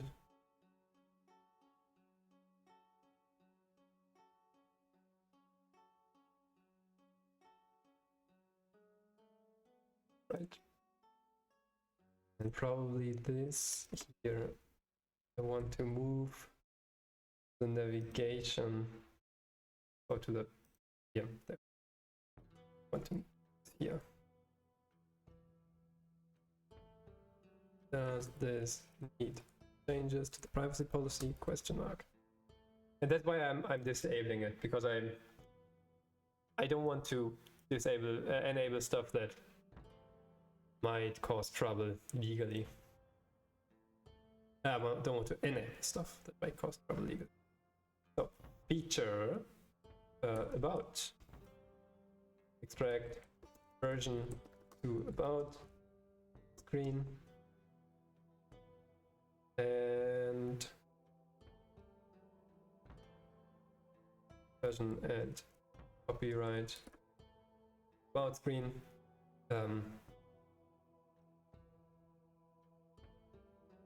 Edit GitHub node, but disabled for now due to recheck commit, and then we can just this version and go app.json, this version and that version, and save both of them, and then show general version 1.17.0 Android v17. They just happen to be identical in this case. This 17 and that 17. And I push everything, and then I will do yarn eas build. And then I have to wait 20 minutes. But for the basics, this is it.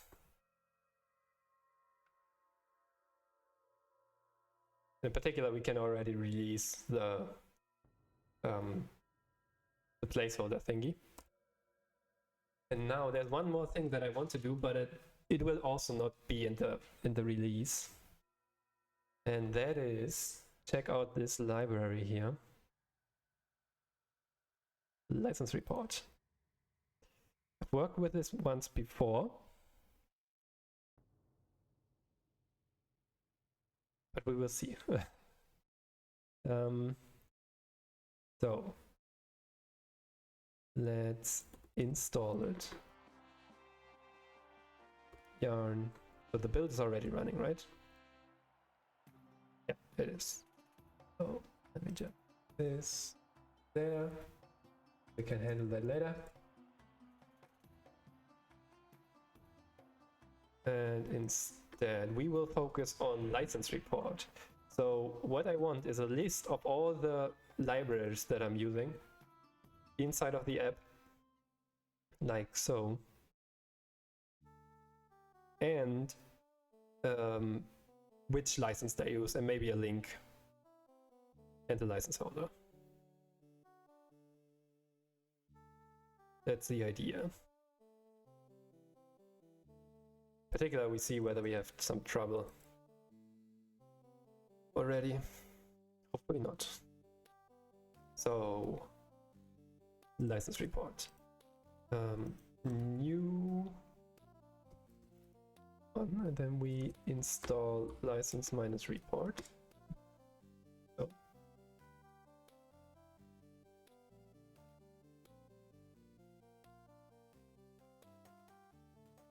There it is. Fairly small, it appears. But now what we can do is something like this. So we might want to create a file. Oh, that was close. License report dot config.js. Yes, JSON.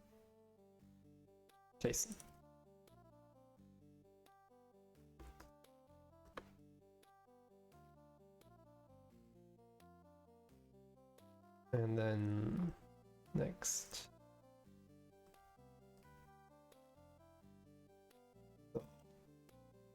What do we want? We want the name, license period, material. Can you show me then this thing again? Material, whatever that's supposed to mean. License type, that's the most important one probably. Also the name.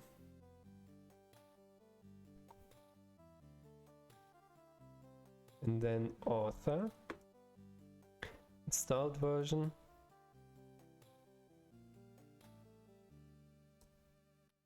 Take the comment as well. Let's take also the link. Then we save. Next. Where's my...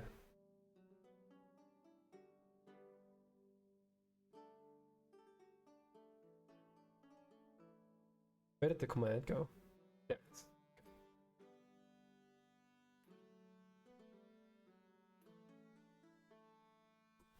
Dot. And let's output it as a CSV for the time being. Not found, because I have to run it with yarn.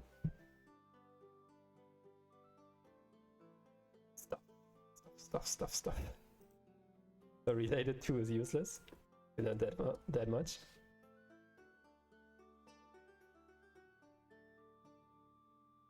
And we probably also want something like only production.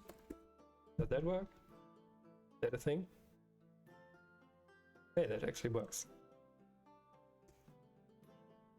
Yeah, that's on project. Very nice.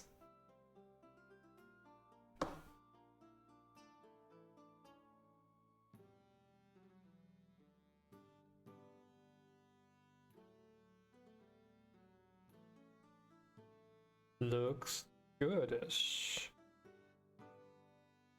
So the next thing that we do is, instead of using CSV, we output it to a JSON, and then we write it into a file called licenses.json. Prod licenses. Bams.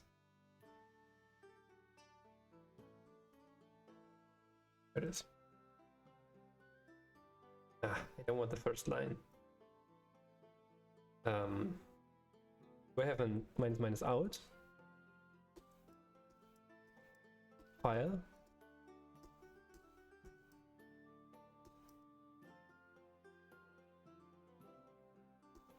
No.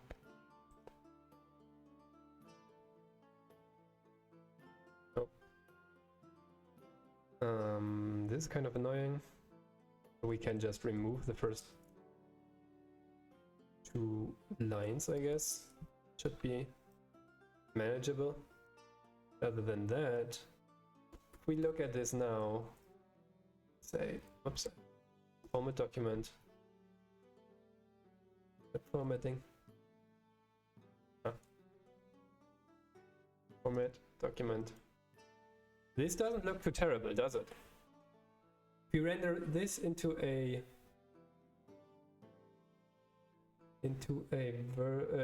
table, I think we can also get rid of the comment.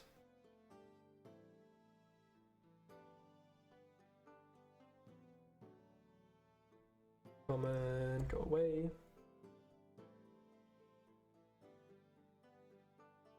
So I will just do it manually here. Oops. Then we can just render this, and we've got all our versions handled. So let's see whether we have anything that is ugly. MIT is fine, by the way. We can use it commercially, we can use it for private use, we can share the software, and so on and so on and so on.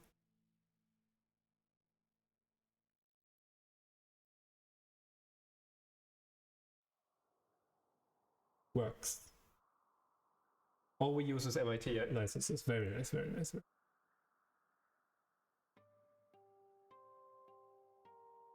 That being the case, might actually not need MIT license.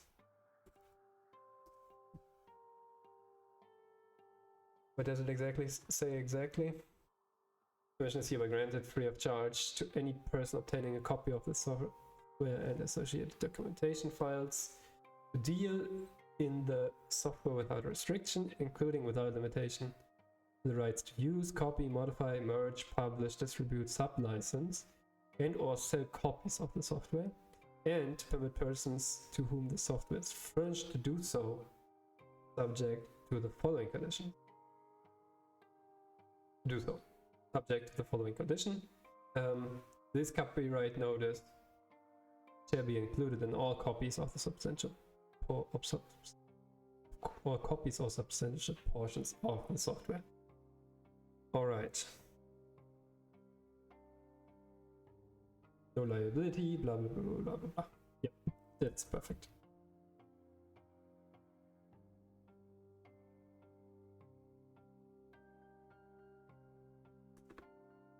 There's something on the website.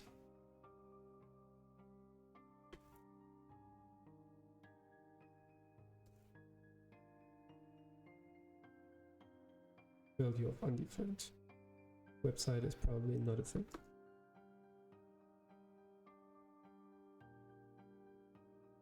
Yep, okay. Can we chain these commands? So I want this. Let's say yarn. Actually, I don't even say yarn. I do this. Then, after all of this is done,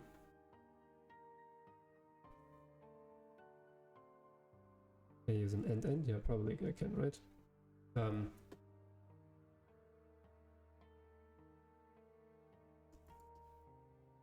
What if I following package it, and I say licenses generate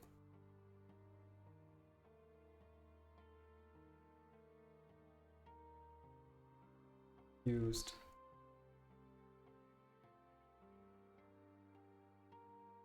licenses,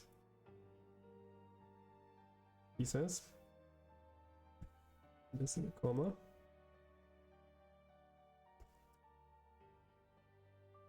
yarn generate colon used licenses.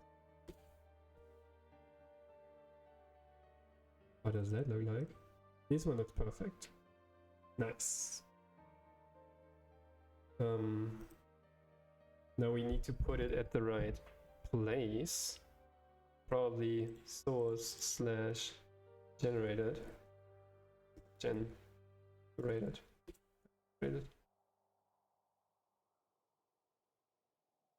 Source dot slash source slash generated slash prod license system.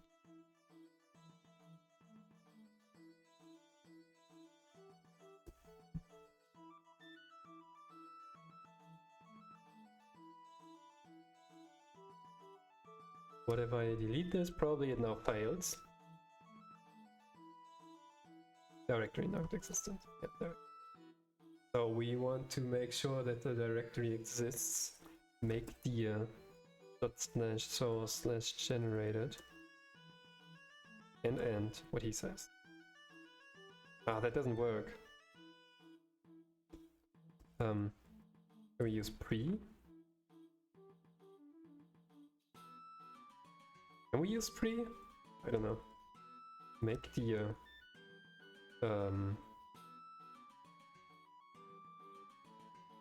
p dot slash source slash generated.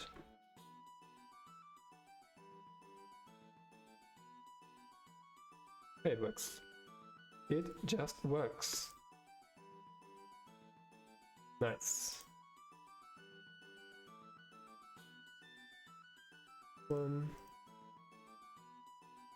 We've got now all of these. The cool thing about this is we can import it with Node.js. Yes, false. We might need to install one more thing we go to About screen. We just do a, let's say, licenses. This dot const licenses is equal to array. Array of objects. Licenses dot map, and we map L to, I don't know, maybe just a paragraph for now. L dot any L dot name, was it? Name. Then L dot license type, and that should be good for our basic idea. And now we need to import this file, licenses. Did I spell that correctly? Yeah. From dot slash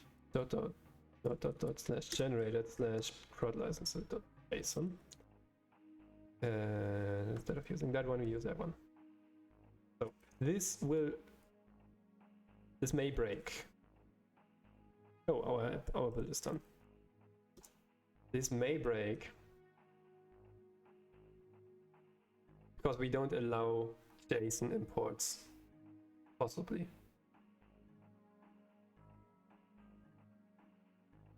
We will see. That seems to have worked just fine. That did as well. All we need is like key is equal to license file.name. There we go. Nice. Very niche.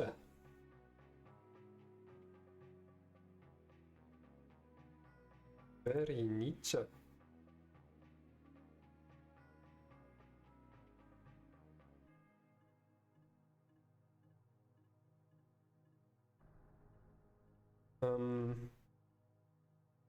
So from here, we just need to render it properly. Then we have our license list.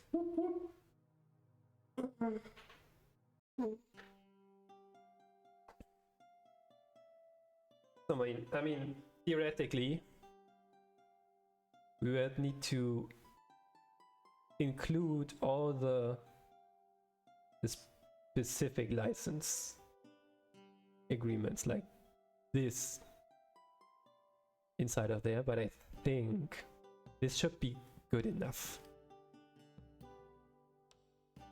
Don't take that into your software company, please. I think for this free open source project, it should be enough. For a company, it probably won't. Be aware of that. There's a difference. Difference, in fact. Oops.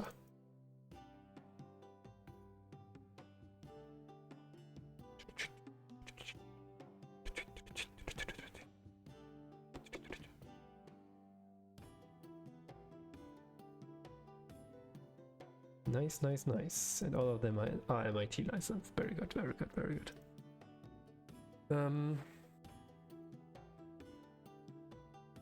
These are the packages that we're using. We're probably using more internally.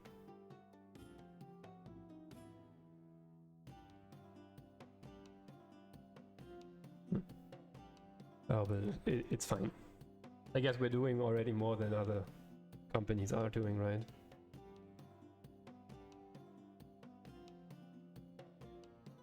Let me just check my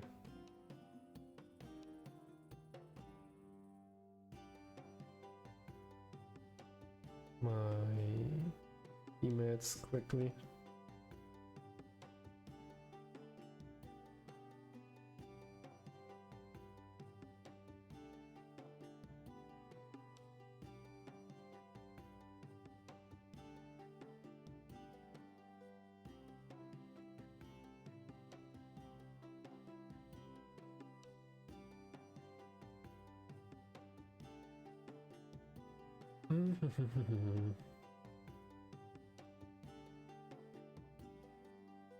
So let's see, what do we want now?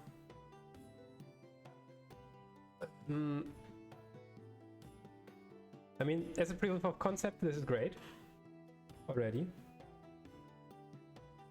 I'm very, very happy with how that went.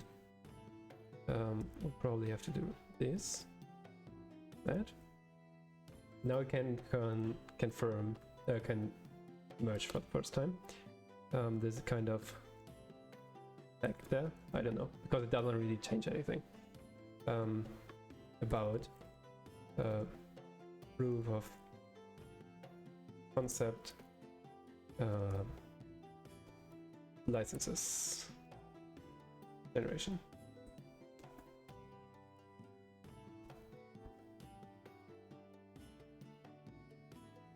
The concentration goes down, down, down to the bottom of the sea.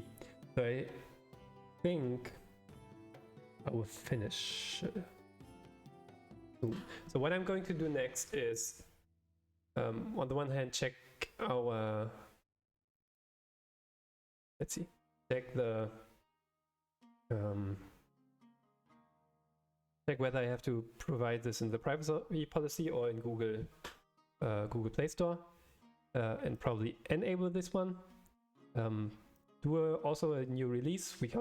We already built one, so I just have to submit it to the Play Store. Then I would probably extract this into a sub-screen, which then just has a complete list, very, very similar to what we have here. Probably I would just copy paste most of it, or even this one, which is currently empty. And then when you click on it, you will see some details, or maybe I get around those details even. Not sure whether it will work. Depends on how many lines I have available. Yeah, probably I will have a detailed screen as well. Not sure whether I will do that on stream or just on my own, but for the time being, maybe I will stream later today, I'm not sure, but for the time being I will get something to eat. And then, yeah. Alright, I thank you so much for joining. We can try to raid somebody. Grumpy Game Dev is online again, sweet. Twitch, let's go and rate him in that case. The Grumpy Game Dev.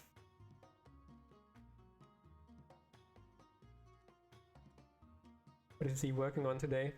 Dance Princess Gwendolyn. Yes. Oh, sweet. Alright. Thank you so much for joining. If you liked what you've seen, feel free to follow so you don't miss the stream. This was the TypeScript tea time. Man. This is the TypeScript tea time, and this was the TypeScript tea time. I'm your host, Mirko. I hope you had a great time and learned something. I'm very, very happy that we were able to continue here on our app. We did make a big step on the kind of onboarding step, which is very important, in fact. It's the first thing that your people see, your users see, right? Yeah, so very happy about that. Thank you so much for joining in. Thank you for the people who said hi in the chat.